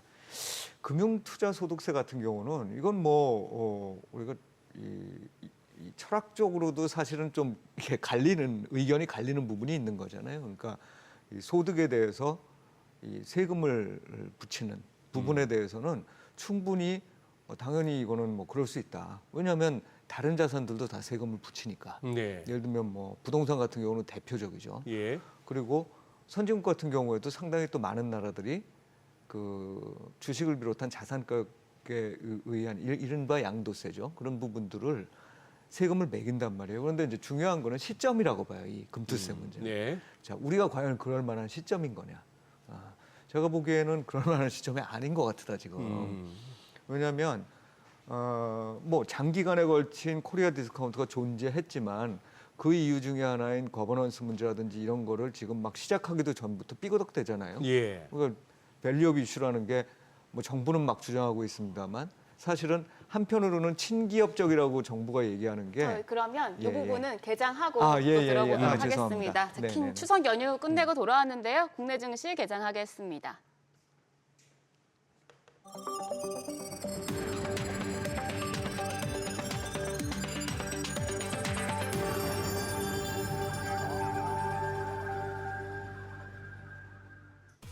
우리 시장 목요일장 개장이 됐습니다. 자, 이제 오늘 새벽에 미국 연준이 파격적으로 기준금리를 50bp 인하하는 B컷을 단행했죠. 정도표까지 수정해 가면서 추가적인 금리 인하를 예상했는데 지금 시장 경기 침체 우려에 대한 걱정보다는 좀 시장이 조금 더 환호하는 쪽에 기울고 있는 것 같습니다. 다만 이제 모건 스탠리가 우리 반도체 테크 업계에 대한 부정적인 전망을 내놓는 보고서를 내놨는데 이 부분에 대해서는 뭐 SK 하이닉스 같은 반도체 관련 종목들 좀 충격이 예상되는 상황입니다. 일단 국내 증시 양지수 모두 상승 출발했습니다. 코스피가 0.75% 상승하면서 2,598.68포인트, 2,600선 오늘 돌파할 수 있을 것으로 보이고요. 코스닥도 0.71% 추가적으로 올라갑니다. 738선에서 출발했습니다. 시가총액 상위 종목 거래가 보겠습니다. 지금 삼성전자 좀 하락으로 전환이 된 상태입니다. 0.31% 하락하면서 현재 거래가 64,200원. SK 하이닉스 아무래도 모건 스탠리 보고서 때문에 오늘 충격이 예상이 되고 있는데 점점 낙폭을 키워가고 있습니다. 4.9%, 5% 가까이 떨어집니다. 현재 거래가 154,800원이고요. LG 에너지 솔루션은 올라갑니다. 2.13% 반등하면서 408,000원. 삼성 바이오로직스도 지금 황제주 자리에 다시 등극한 모습입니다. 2% 넘게 상승하면서 101만 1,000원에 거래가 되고 있고요. 현대차 상승세 지속적으로 유지해 갑니다. 3.59% 상승하며 24만 5,500원에 거래되고 있습니다. 다음으로 삼성전자 우선주입니다. 상승 출발했고요. 셀트리온이 1.69% 올라가면서 19만 8,500원에 거래되고 있습니다. 기아도 1.49% 상승합니다. 10만 2,000원. KB금융이 지금 시초가보다는 많이 지금 상승폭을 줄인 상황인데 여전히 1.7% 올라가면서 현재 거래가 8만 3,200원으로 집계가 되고 있고요. 포스코홀딩스도 1% 가까이 올라갑니다. 37만 3,500원에 거래되고 있습니다. 코스닥 시가총액 상위 종목입니다. 알테오잔 2%대 상승세 보여주고 있습니다. 거래가 32만 6천 원이고요. 에코프로비엠이 0.75%, HLB가 0.78% 상승 중입니다. 에코프로 역시도 1.82% 상승하면서 거래가 7만 8,200원이고요. 엔캠이 1.8% 상승하면서 거래가 18만 6,600원으로 집계되고 있습니다. 6위부터 10위입니다. 클래시스가 1.8% 상승합니다. 56,100원. 리가켄바이오가 오늘 반등하고 있는데요. 4% 넘게 상승합니다. 92,800원에 거래되고 있습니다. 휴젤도 1.57% 추가 상승하면서 25만 8,500원. 삼천당제약도 올라갑니다. 1.4% 상승세 보여주고 있는데 13만 3,700원에 거래되고 있고요. 셀트리온 제약도 1.76% 상승합니다. 현재 거래가 69,400원입니다. 아무래도 금리 인하 수혜를 입을 수 있는 제약 바이오 섹터까지도 좋은 흐름 나타내고 있는 것으로 보입니다. 그럼 지금 시장에서 강한 테마 좀 잠깐 살펴보겠습니다. 오늘은 아무래도 금리 인하 수혜를 받을 수 있는 섹터 전반적으로 상승하고 있습니다. 건설주가 올라가고요. 바이오 쪽도 상승하고 있습니다. 일단 건설 대표주부터 살펴보시죠. HDC 현대산업개발 3.68% 강세 보여줍니다. 현재 거래가 26,800원. 삼성물산이 2% 넘게 올라가고요. GS건설도 상승 중입니다. 동부건설 1% 넘는 오름세로 현재 거래가 4,440원으로 집계가 되고 있습니다. 바이오 쪽도 좀 자세하게 살펴보면 좋을 것 같아요. 바이오 쪽 오늘 전반적으로 좋은데 삼성 바이오로직스가 지금 3% 넘게 급등 중이고요. 알테오젠도 3% 넘게 상승세에 키워가고 있습니다. 셀트리온이 2.72% 올라갑니다. 현재 거래가 20만 500원. HLB가 1%대 상승세 보여주고 있고요. 알테오젠 지금 상승폭을 더 키워가고 있습니다. 4.3% 상승하면서 33만 4,500원에 거래가 되고 있습니다. 삼천당제약도 1.4% 상승하면서 거래가 13만 3,700원으로 집계되고 있습니다. 제약 바이오 쪽 또 살펴보겠습니다. 삼성 바이오로직스 3.43% 오름세고요. 한미약품이 1.39% 상승하면서 32만 8,000원. 리가켄 바이오도 4% 넘게 올라갑니다. 지금 종근당도 1.76% 상승하면서 12만 1,200원에 거래되고 있습니다. 오늘은 2차 전지 쪽도 좋은 흐름 보여주고 있습니다. 전반적으로 상승세 보여주고 있는데요. 2차 전지 관련주 흐름도 살펴보시죠. LG 에너지솔루션이 1.8% 상승, 삼성 SDI도 2.6% 올라갑니다. 현재 거래가 37만 4,000원이고요. SK이노베이션이 0.63% 상승세, LG화학도 1.56% 강세로 현재 거래가 32만 6,500원입니다. 2차 전지 소재 부품주도 좋습니다. 에코프로비엠 1.19% 상승하면서 16만 1,000원. 에코프로가 2% 가까이 올라가고요. 에코프로 머티가 2.7% 상승 중입니다. 현재 거래가 10만 6,300원. 그 밖에 LNF가 2.54%, 포스코 퓨처엠까지도 0.65% 상승하고 있습니다. 자, 그럼 매매 동향 좀 살펴볼게요. 일단 유가증권 시장 매매 동향 살펴보시죠. 오늘은 개인과 외국인이 팔고 기관이 사들이고 있습니다. 외국인 여전히 1,119억 원 매도 우위 기록 중이고 오늘은 기관도 483억 원 팔자 포지션 취하고 있습니다. 개인 홀로 1,444억 원 순매수 기록 중입니다. 자, 코스닥 매매 동향 보겠습니다. 코스닥 쪽에서는 그래도 쌍끌이 매수세가 유입됩니다. 외국인이 300억 원의 매수세 보여주고 있고요. 기관도 72억 원 순매수합니다. 코스닥 시장에서는 개인 홀로 456억 원 매도 우위 기록 중입니다.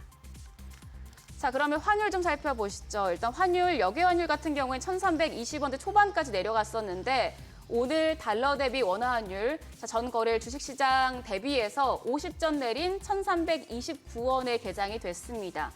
여기 환율 같은 경우에는 1,321원까지 내려갔었는데 소장님 환율 지금 이거 1,329원이면 어떻게 봐야 될까요? 그렇게 많이 내려가진 않네요. 예, 그러고 나서는 지금 한 26원대까지도 밀리고 있는 그런 상황인데 환율 말 나온 김에 진짜 김성희 연구원한테 여쭤봐야겠는데 지금 이 위클리 같은 데 선에 걸렸어요. 이거 지금 이 1,320원 무너지면 이거 많이 밀릴 수 있는 그림인데 솔직히 어디까지 보세요?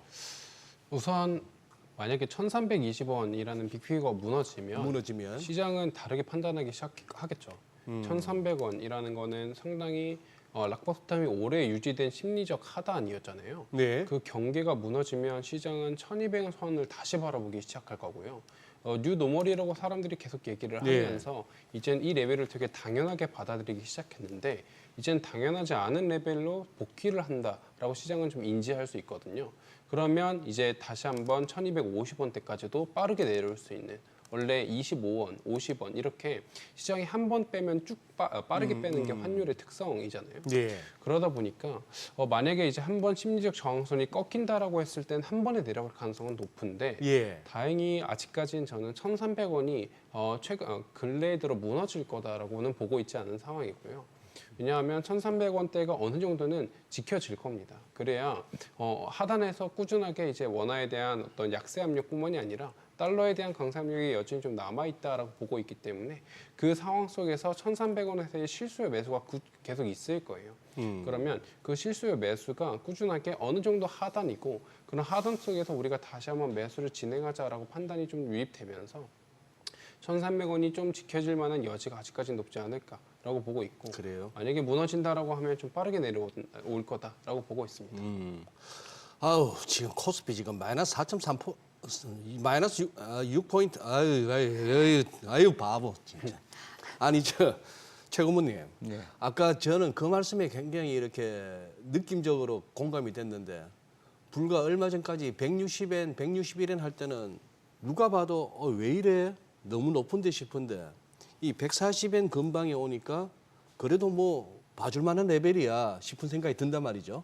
설령 뭐 130, 120일 하더라도 크게 놀랄 것 같지는 않은데 그러면 같은 논리로 우리 최 고모님 보시기에 우리 환율 지금 얼마 전까지만 해도 1,400원을 노리다가 뭐 1,370, 80 근방에 오래 머물다가 이제 이까지 왔습니다. 1,330원 아래로. 어느 정도 가면 좀 편안하고 그냥 뭐 무난한 환율이 될까요?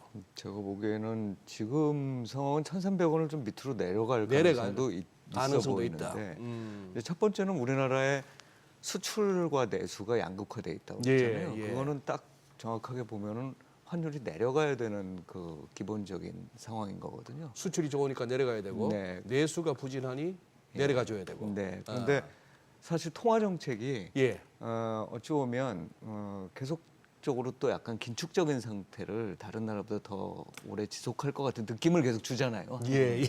예, 그러다 예. 보니까 정확하게 보면은 일본이나 우리나라나 한편으로는 수출 쪽에 있어서의 어떤 이 저기를 보면 유동성을 보면 인하 압력이 그러니까 환율이 내려가는 압력이 있는데 예. 거기다가 통화도 강세니까 내려가는 이런 추세로 그러니까 이 금리도 안 내리니까 그래서 좀 내려가야 될 거로 보고 그 과정에서 사실 우리나라 증시가 그렇게 좋은 모습을 보이기는 어려울 것 같아요. 과거처럼. 그렇게 좋은 모습을 보이지는 않을 거다. 그러니까 결국은 이게 상대적 긴축을 하고 있다는 얘기인 거잖아요. 우리가 상대적 긴축을 하고 있다. 그러니까 내수가 계속 안 좋을 거고 수출은 수출대로 환율이 내려가면서 미래를 보면 별로 안 좋아질 수 있다는 생각이 같이 작동할 수 있는 그러니까 결국은 외국인 투자자들이 매도를 하는 이유도 사실은 기본적으로 우리 펀더멘털은 그렇게 흘러갈 가능성이 있는 거 아니냐라는 우려를 하고 있는 게 아니냐 이렇게 생각을 하고 있습니다. 그렇게 보시는구나. 예. 이 얘기도 한번 여쭤보고 싶은데 우리 어제 같은 경우에 막 놀랐지 않습니까? 저 헤즈볼라 요원들이 삐삐 차고 있다가 막 팡팡 터지는 거 뉴스에서 보니까 이 황당하던데 그것 때문에 뭐 어제 대만이 빠졌나 싶기도 하고 대만죄라면서요 그게. 아니 근데 이게 그 중동발 이거는 리스크는 어떻게 보세요? 우선 중독발 리스크는 항상 알 수 없는 변수, 통제할 수 없는 변수다. 네. 그렇기 때문에 반대로 얘기하면 통제할 수 없기 때문에 언제나 준비해야 된다라고 보고 있는 상황이고요.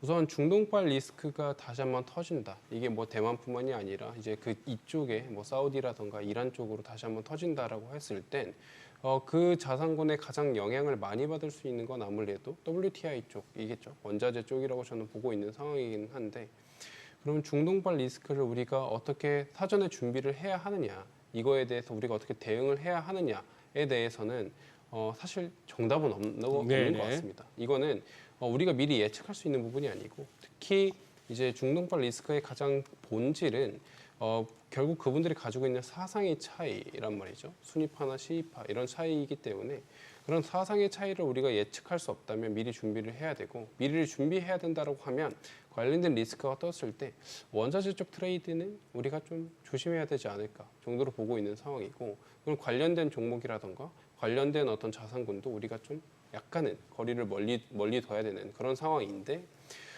그런 상황 속에서 최근에 WTI도 계속 내려오고 있는 상황이죠. 브렌트랑 같이. 예. 이런 어떤 유가에 대한 하락 흐름이 언제까지 좀 이어질 것이냐에 대해서 사실 중동 이슈는 어떻게 보면 공급 쇼티지를 발생시킬 수 있을 만한 요인이기 때문에 가격에 대한 반등권으로 활용이 될 수는 있단 말이죠. 그러나 반대로 지금 같은 상황에서는 그런 것들을 기대하고 예상해서 다시 한번 우리가 베팅을 들어가는 거는 좀 불안하다. 그래서 중동 리스크 관련해서는 예상보다는 대응의 영역이다라고 좀 보고 있습니다. 그럼에도 불구하고 유가는 빠지네요. 맞습니다. 그러니까 그러면 우리 최고문님께도 한번 여쭤보고 싶은데 뭐 이렇게 시장 전망을 하시면서 또 이 이코노미스트들이 정치 내지는 지정학적 얘기하는 게 좀 조심스럽기도 하지만 또 네. 안 다룰 수는 없을 거고 네. 또 나름의 이제 촉이 있으실 것 같은데 지금 이제 소위 말하는 글로벌 지정학적 리스크라 하면은 일단 러시아 우크라이나 저 언제 끝날지 모르겠고 그다음에 지금 이스라엘 중동이고 그다음에 대만 쪽이고 우리 한반도입니다. 우리까지도 신경을 써야 조심을 해야 될까요? 그 지정학적 네. 리스크는 방금 말씀하신 대로 네. 이 불확실성이 큰 영역이기 그렇죠. 때문에 이제 운용을 하다 보면 운용의 입장에서는 네. 사실상 중립적인 수준으로 놓고 이게 빈번하게 발생할 수 있는 소지가 있는 시기인지 아닌지를 가늠하고 장기적으로 대응하는 수밖에 방법이 없거든요. 네. 예를 들어서 네. 뭐 그런 리스크들이 전혀 잠잠할 때는 뭐 원자재를 비롯해서 이런 쪽에 대해서 상대적으로 오버웨이트를 할 이유가 별로 없다는 거죠. 경제만 보면 된다는 거예요. 그런데 그게 높아지게 되면 아무래도 그 전에 비해서는 조금 더 원자재 가격이 흔들릴 수 있다. 또는 변동성이 커질 수 있다는 데 대한 어떤 대비를 하는 이런 예. 방식으로 예, 이제 접근해야 예. 되겠죠.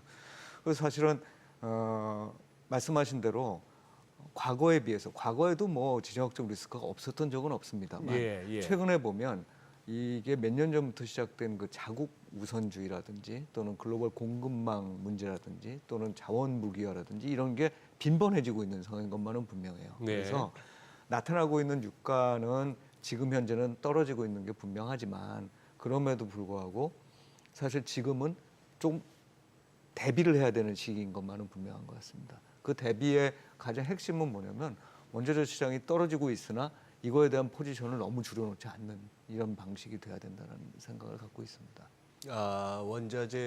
원자재가 그러니 원자재 가격이 다시 또 반등 내지는 또 이렇게 뭐 지정학적 리스크 요인에 따라서 이렇게 더 튈 수 있는 그것도 염두에 두자 이 말씀으로 받아들이면 되겠네요. 네. 예. 그럼 뭐 원자재 섹터 말고 제가 궁금한 이제 반도체 쪽이요. 지금 뭐 SK 하이닉스 7% 넘게 급락하고 삼성전자도 2.3% 추가적인 하락하고 있습니다. 아주 후들겨 패네요, 진짜. 네, 모건 스탠리에서 나온 그 보고서 때문에 그런 것 같은데 두 분 반도체 섹터는 좀 어떻게 보시는지도 궁금해요. 우선 저는 큰 흐름으로 봤을 때 반도체는 아직까지는 과도기다라고 보고 있는 상황이에요. AI라고 했을 때 AI가 과연 끝단이 어디냐를 저희가 놓고 보면 현재까지는 아직 생성형 AI, 그러니까 판단이 들어오지 않는 AI라고 본다면 결국에 이것이 생성형 AI에서 넘어서 판단형 AI로 넘어가야 되는데 지금 그 과도기에서 각 기업들도 캐펙스에 대한 투자는 꾸준하게 늘리고 있다는 말이죠. R&D도 계속 진행을 하고 있는 상황이고 그런 관점에서 반도체에 대한 수요 역시도 지속될 만한 여지가 있다라고 보고 있습니다. 다만 최근에 좀 많이 빠지고 좀 어려운 이유를 보이고 있는 건 당연하게 너무 빠르게 오르긴 했습니다. 반도체 같은 경우가 예를 들어 미국 기준으로 말씀드리면 M7을 기준으로 보면 엔비디아가 다른 M6에 비해서 너무나 많이 올랐어요. 다 같은 기술주고 다 같은 빅테크임에도 불구하고 상승 모멘텀이 너무 컸다라는 거죠. 근데 엔비디아만 그렇게 빠르게 오르고 나머지 기업들은 돈을 못 벌었느냐? 그렇지는 않거든요. 돈을 버는 그 규모 자체는 크게 차이가 없었습니다. 그러면 어느 정도 속도 조절은 필요하죠. 최근에 가속도를 높여왔던 그런 어떤 상황 속에서 가속도는 줄고 속도는 유지가 되고 있는 상황 속 그러면 주가에 대한 상승 속도도 가속도에 대한 기대감으로 같이 따라서 올라갔기 때문에 가속도에 대한 기대치를 낮추는 과정 속에서 좀 내려올 수 있다라고 보고 있고 특히 50bp에 대한 인하 가능성은 아까도 말씀드렸듯이 침체냐 둔화냐에 대한 어떤 노이즈를 꾸준하게 만들 수 있는 그런 어떤 하나의 요소일 수도 있기 때문에 단기적으로는 특히 많이 올랐던 반도체 같은 경우에는 그런 어떤 우려와 두려움이 조금 더 취약한 부분이다.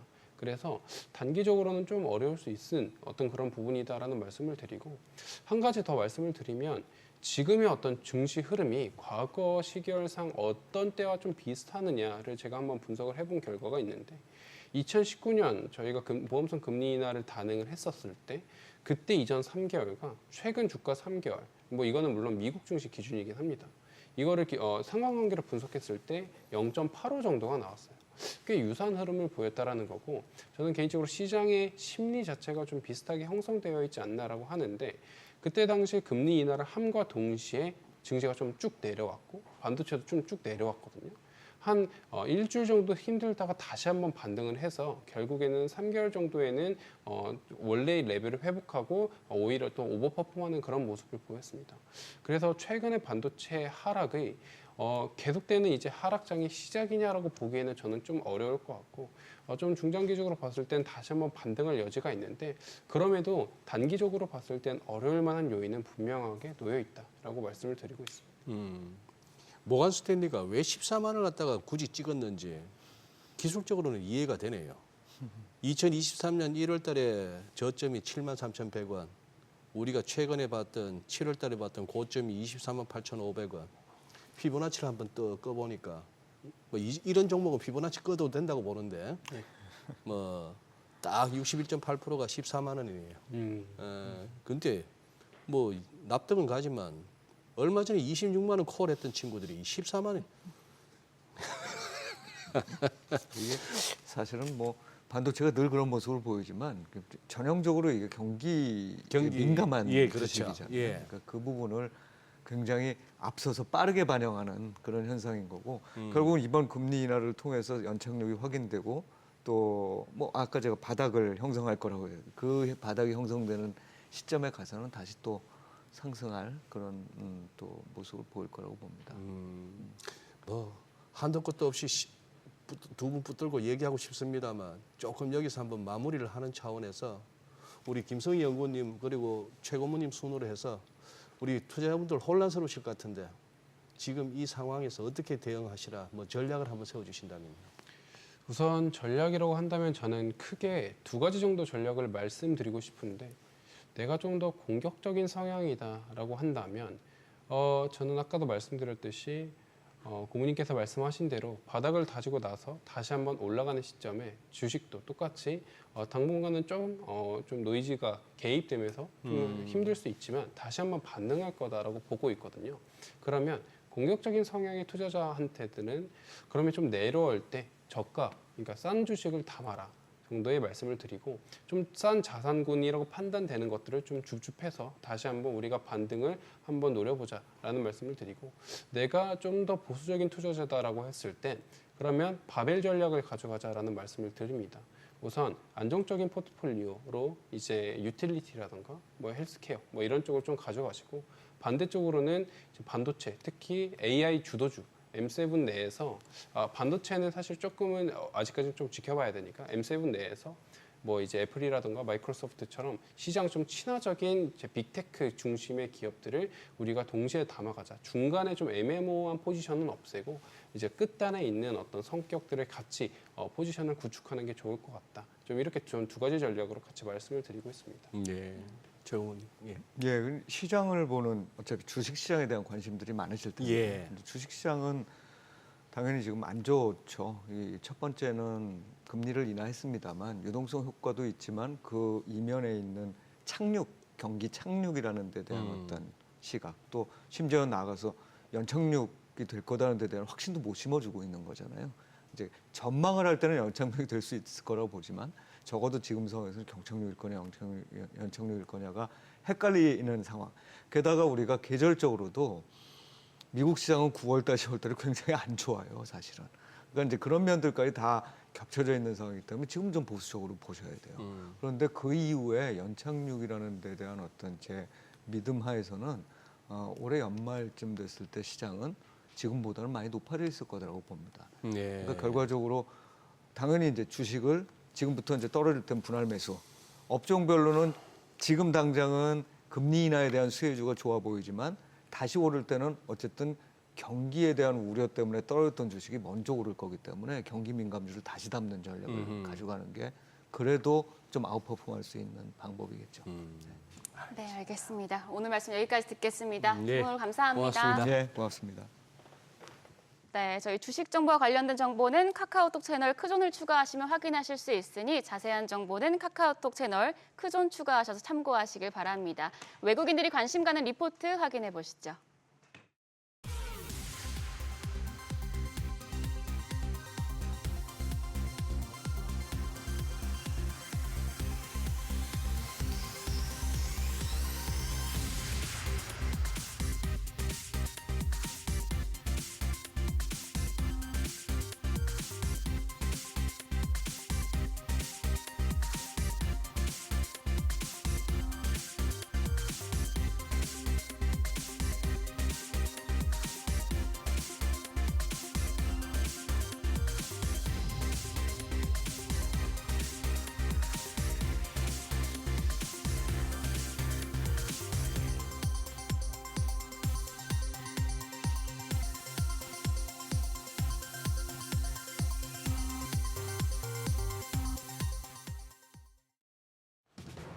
네, 우리 시장 추석 연휴를 맞아 3거래일 쉬어가는데요.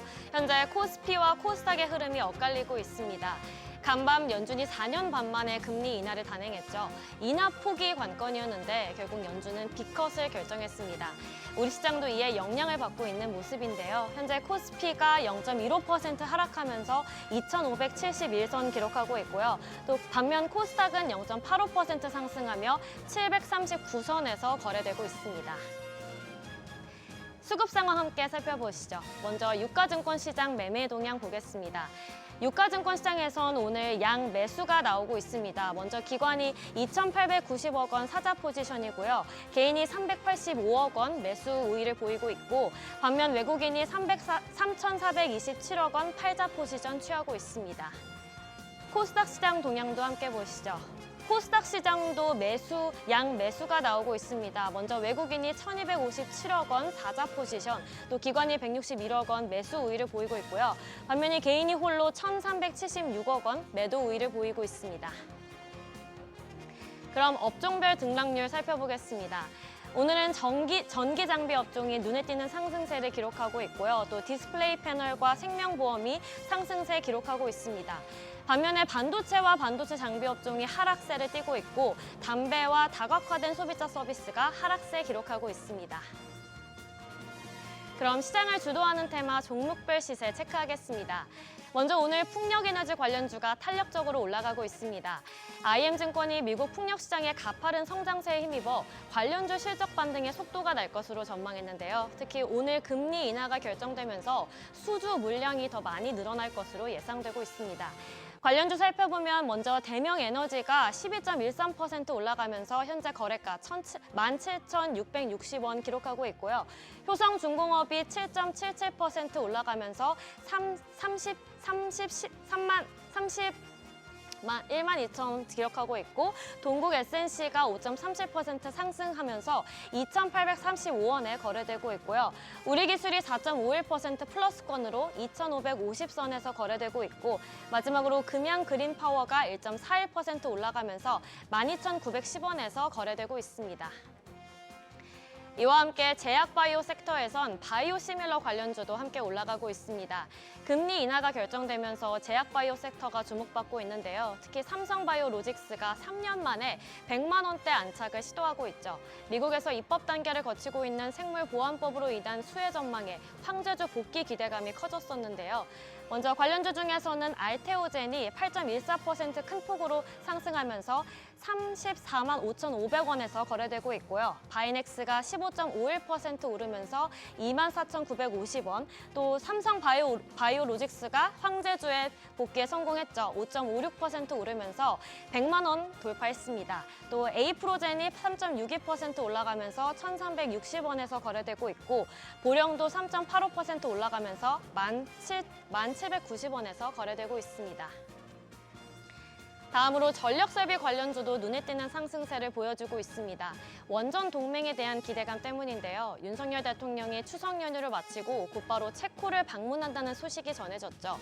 공식 방문을 계기로 한국과 체코 간 원전 동맹이 구축될 것으로 기대되고 있는데요.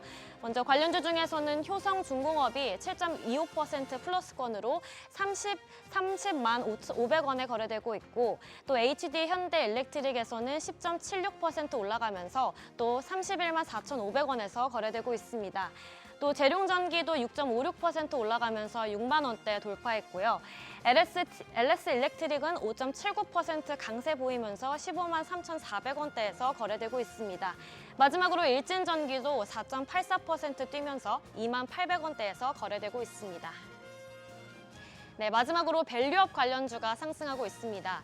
국민연금공단이 주주와 기업가치 제고기업에 투자를 확대하겠다면서 정부의 밸류업 정책에 적극 동참하겠다는 의지를 밝혔는데요.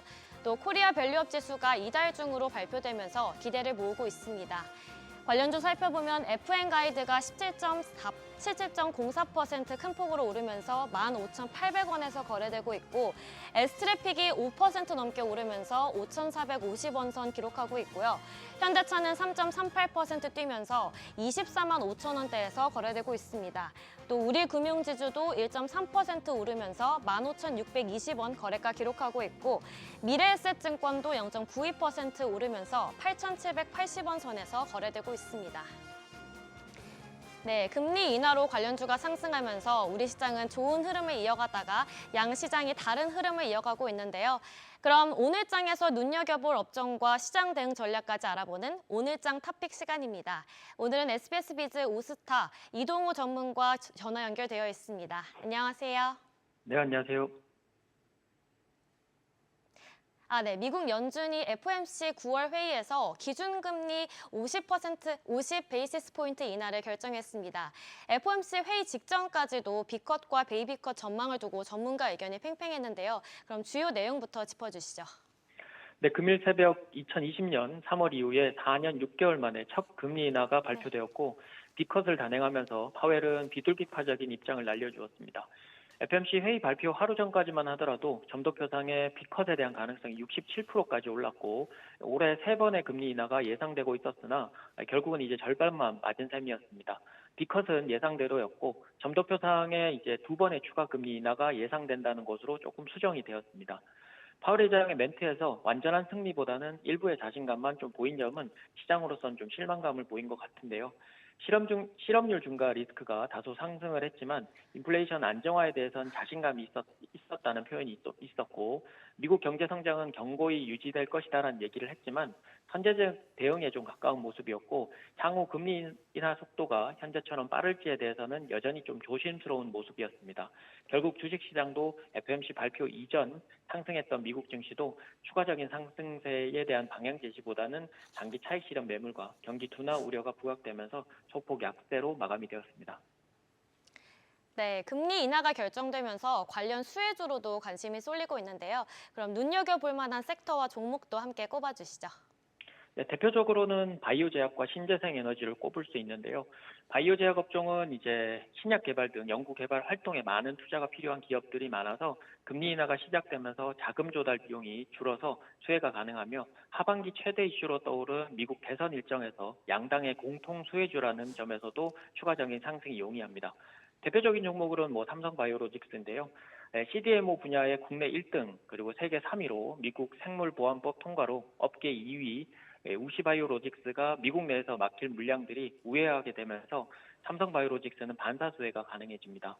이미 업계에서 삼성바이오로직스로의 물량 문의가 2배 이상 늘면서 업계 2위로 올라설 가능성도 더욱 높아졌고 최근 황제주 안착과 오늘 사상 최고가를 돌파를 하고 있는데요. 주가는 우상향을 하면서 130만 원대 이상까지도 추가적으로 상승할 가능성이 높아 보입니다. 두 번째는 신재생 에너지 쪽인데요. 관련주 중에서는 CS윈드입니다. 신재생 에너지 자체가 풍력, 태양광, 원전이든 신재생 에너지는 이제 건설하기 위해서는 막대한 초기 자금이 좀 필요한데 높인 금리로 인해서 이자 비용이 부담되고 전력 생산 비용은 오르지 않아서 풍력이나 원전 등의 신재생 에너지 개발사들이 수익성이 작년까지도 최악의 상황이었는데요. 하지만 낮은 수익성 때문에 중단 및 연기됐던 프로젝트들이 금리가 낮아진다면 다시 수혜가 예상되기 때문에 아마 관련주로서 아마 조금 지켜봐야 될 것 같습니다. 지난 미국 대선 후보 TV 토론에서 신재생 에너지 확대를 강조하는 민주당 측 후보가 승기를 잡으면서 관련 사업과 기대감도 훨씬 더 커진 상황이라고 보시면 되고요.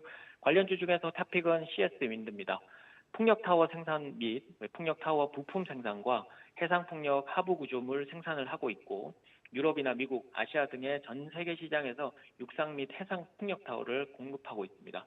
국내 풍력센터 중에서는 대장급 역할을 최근에 하고 있고 조선업황 개선과 함께 2분기 매출은 작년 분기 대비 매출 106%, 그리고 영업이익은 211%, 순이익은 404% 각각 증가했고 하반기에도 기존 수주가 빠르게 실적으로 인식이 될 것으로 예상이 돼서 추가 상정 및 이제 점진적인 상승이 예상이 되는 종목들입니다. 네, 미국 연준의 B컷 단행에도 뉴욕 증시는 약세를 보였는데요. 그럼 앞으로의 시장 전망과 함께 대응 전략까지 세워주시죠. 당장 FOMC 발표 전에 시장의 위치가 미국 시장의 위치가 이미 기대감을 선반영한 부분이 있어서 어떤 금리 인하에도 기본적으로는 일시적인 흔들림 그리고 단기 차익 실현은 좀 불가피해 보였다라고 보여지고요. 하지만 중장기적으로 좀 긍정적인 스탠스도 있습니다.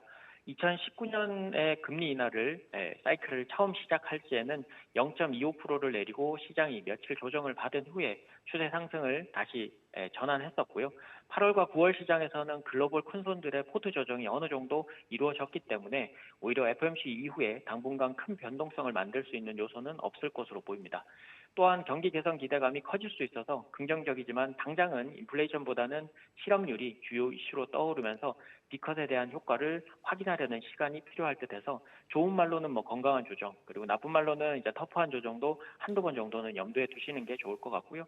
이제는 금리 인하 시대가 다시 열리면서 조금 더 증시 유동성 확대에 기대감을 가지시면 되시고 정상화되는 과정 속에서 조금 더 큰 상승이 나온다 싶으면 이제 현금 확보 그리고 다시 흔들릴 때 주식시장에 다시 진입을 하시는 그 시장의 답답함 속에서 거기에 맞는 대응을 준비하시면 좋을 것 같습니다. 네, 전문가님 오늘 말씀 고맙습니다. 그럼 지금까지 업종과 대응 전략 살펴봤습니다.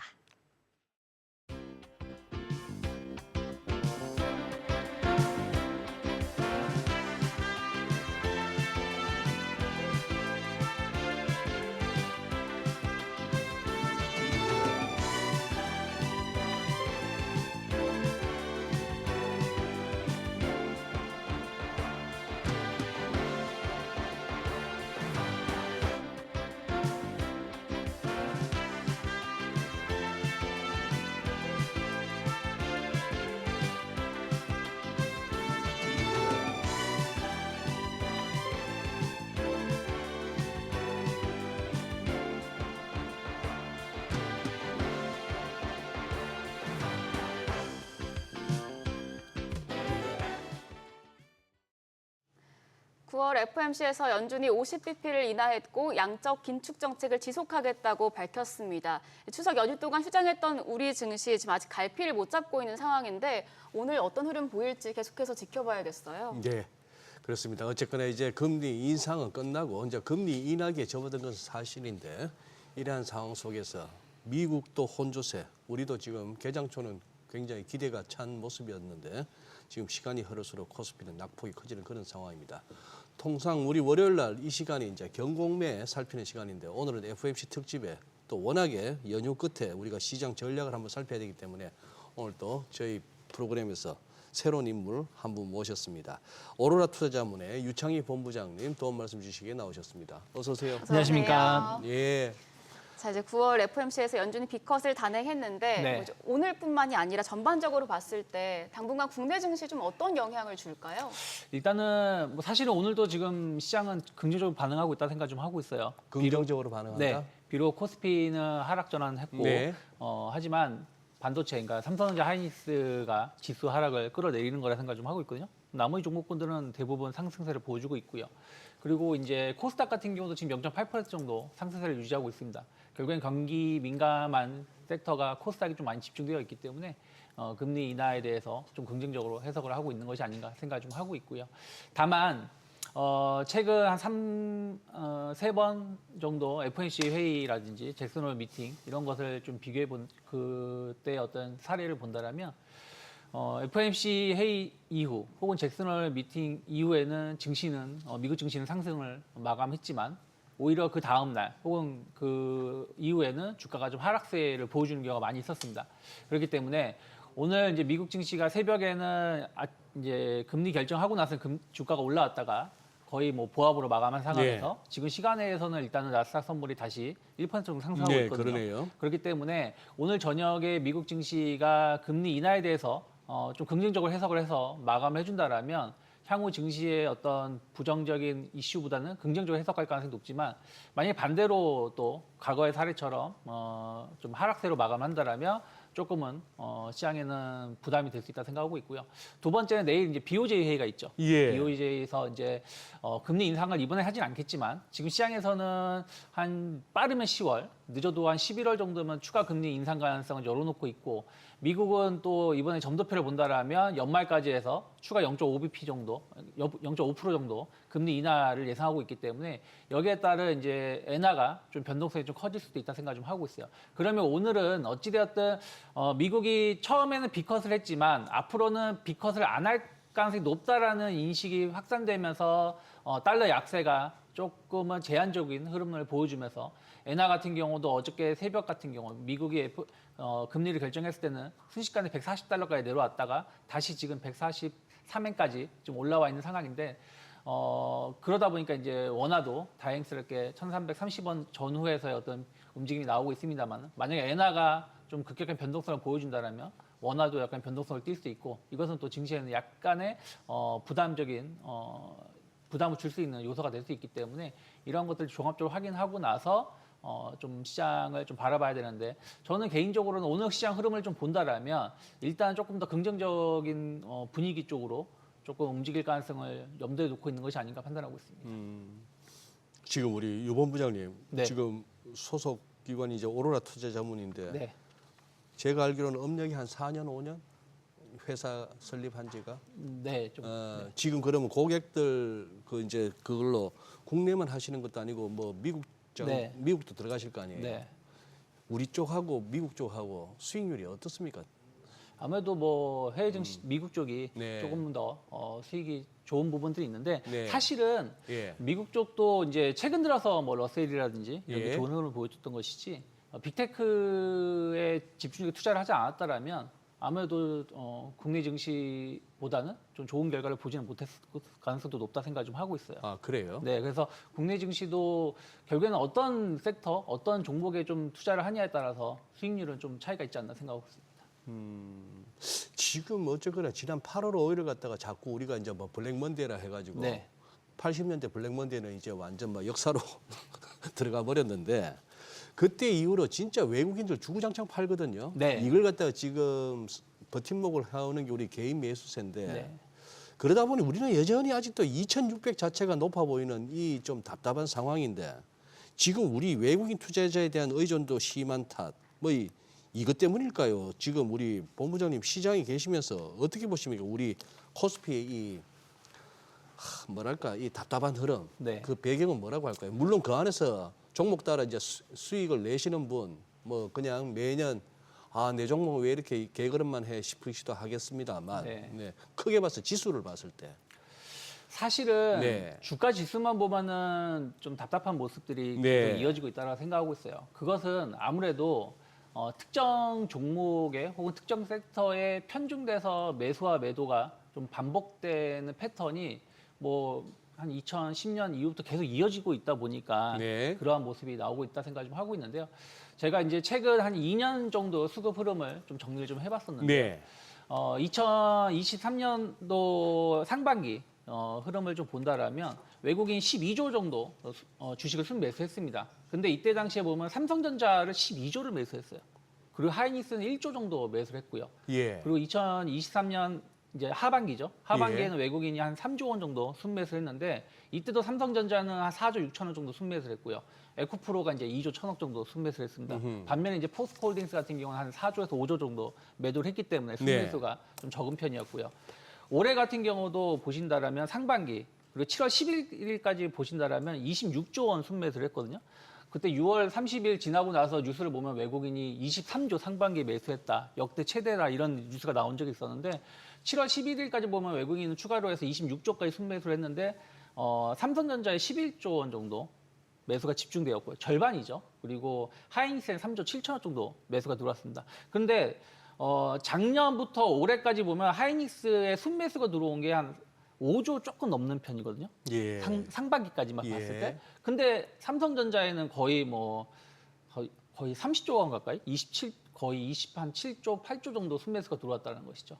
그리고 이제 최근에 이제 시장이 안 좋았을 때 7월 11일 이후부터 보면 외국인이 거의 9조 6천억 정도 순매도가 나왔는데 다들 아시다시피 대부분 삼성전자 7조 2천억 그리고 하이닉스에 3조 5천억 정도 순매도가 들어왔습니다. 한마디로 외국인이 우리나라 증시를 순매수해서 겉으로 보기엔 엄청나게 좋아 보였었지만 자세히 본다라면 삼성전자에 거의 집중된 네, 매수를 보여줬고 나머지는 그냥 간헐적인 매수를 보여주다 보니까 삼성전자가 못 가게 되면 주가 지수는 답답한 흐름을 보여줄 수밖에 없었다는 것이죠. 하지만 그 안에서 주가 지수는 그렇지만 또 종목은 좀 순환매가 좀 보여주는 모습을 좀 보여줬었는데 그럼 왜 삼성전자에 집중해서 외국인들이 매수를 할 수밖에 없었느냐?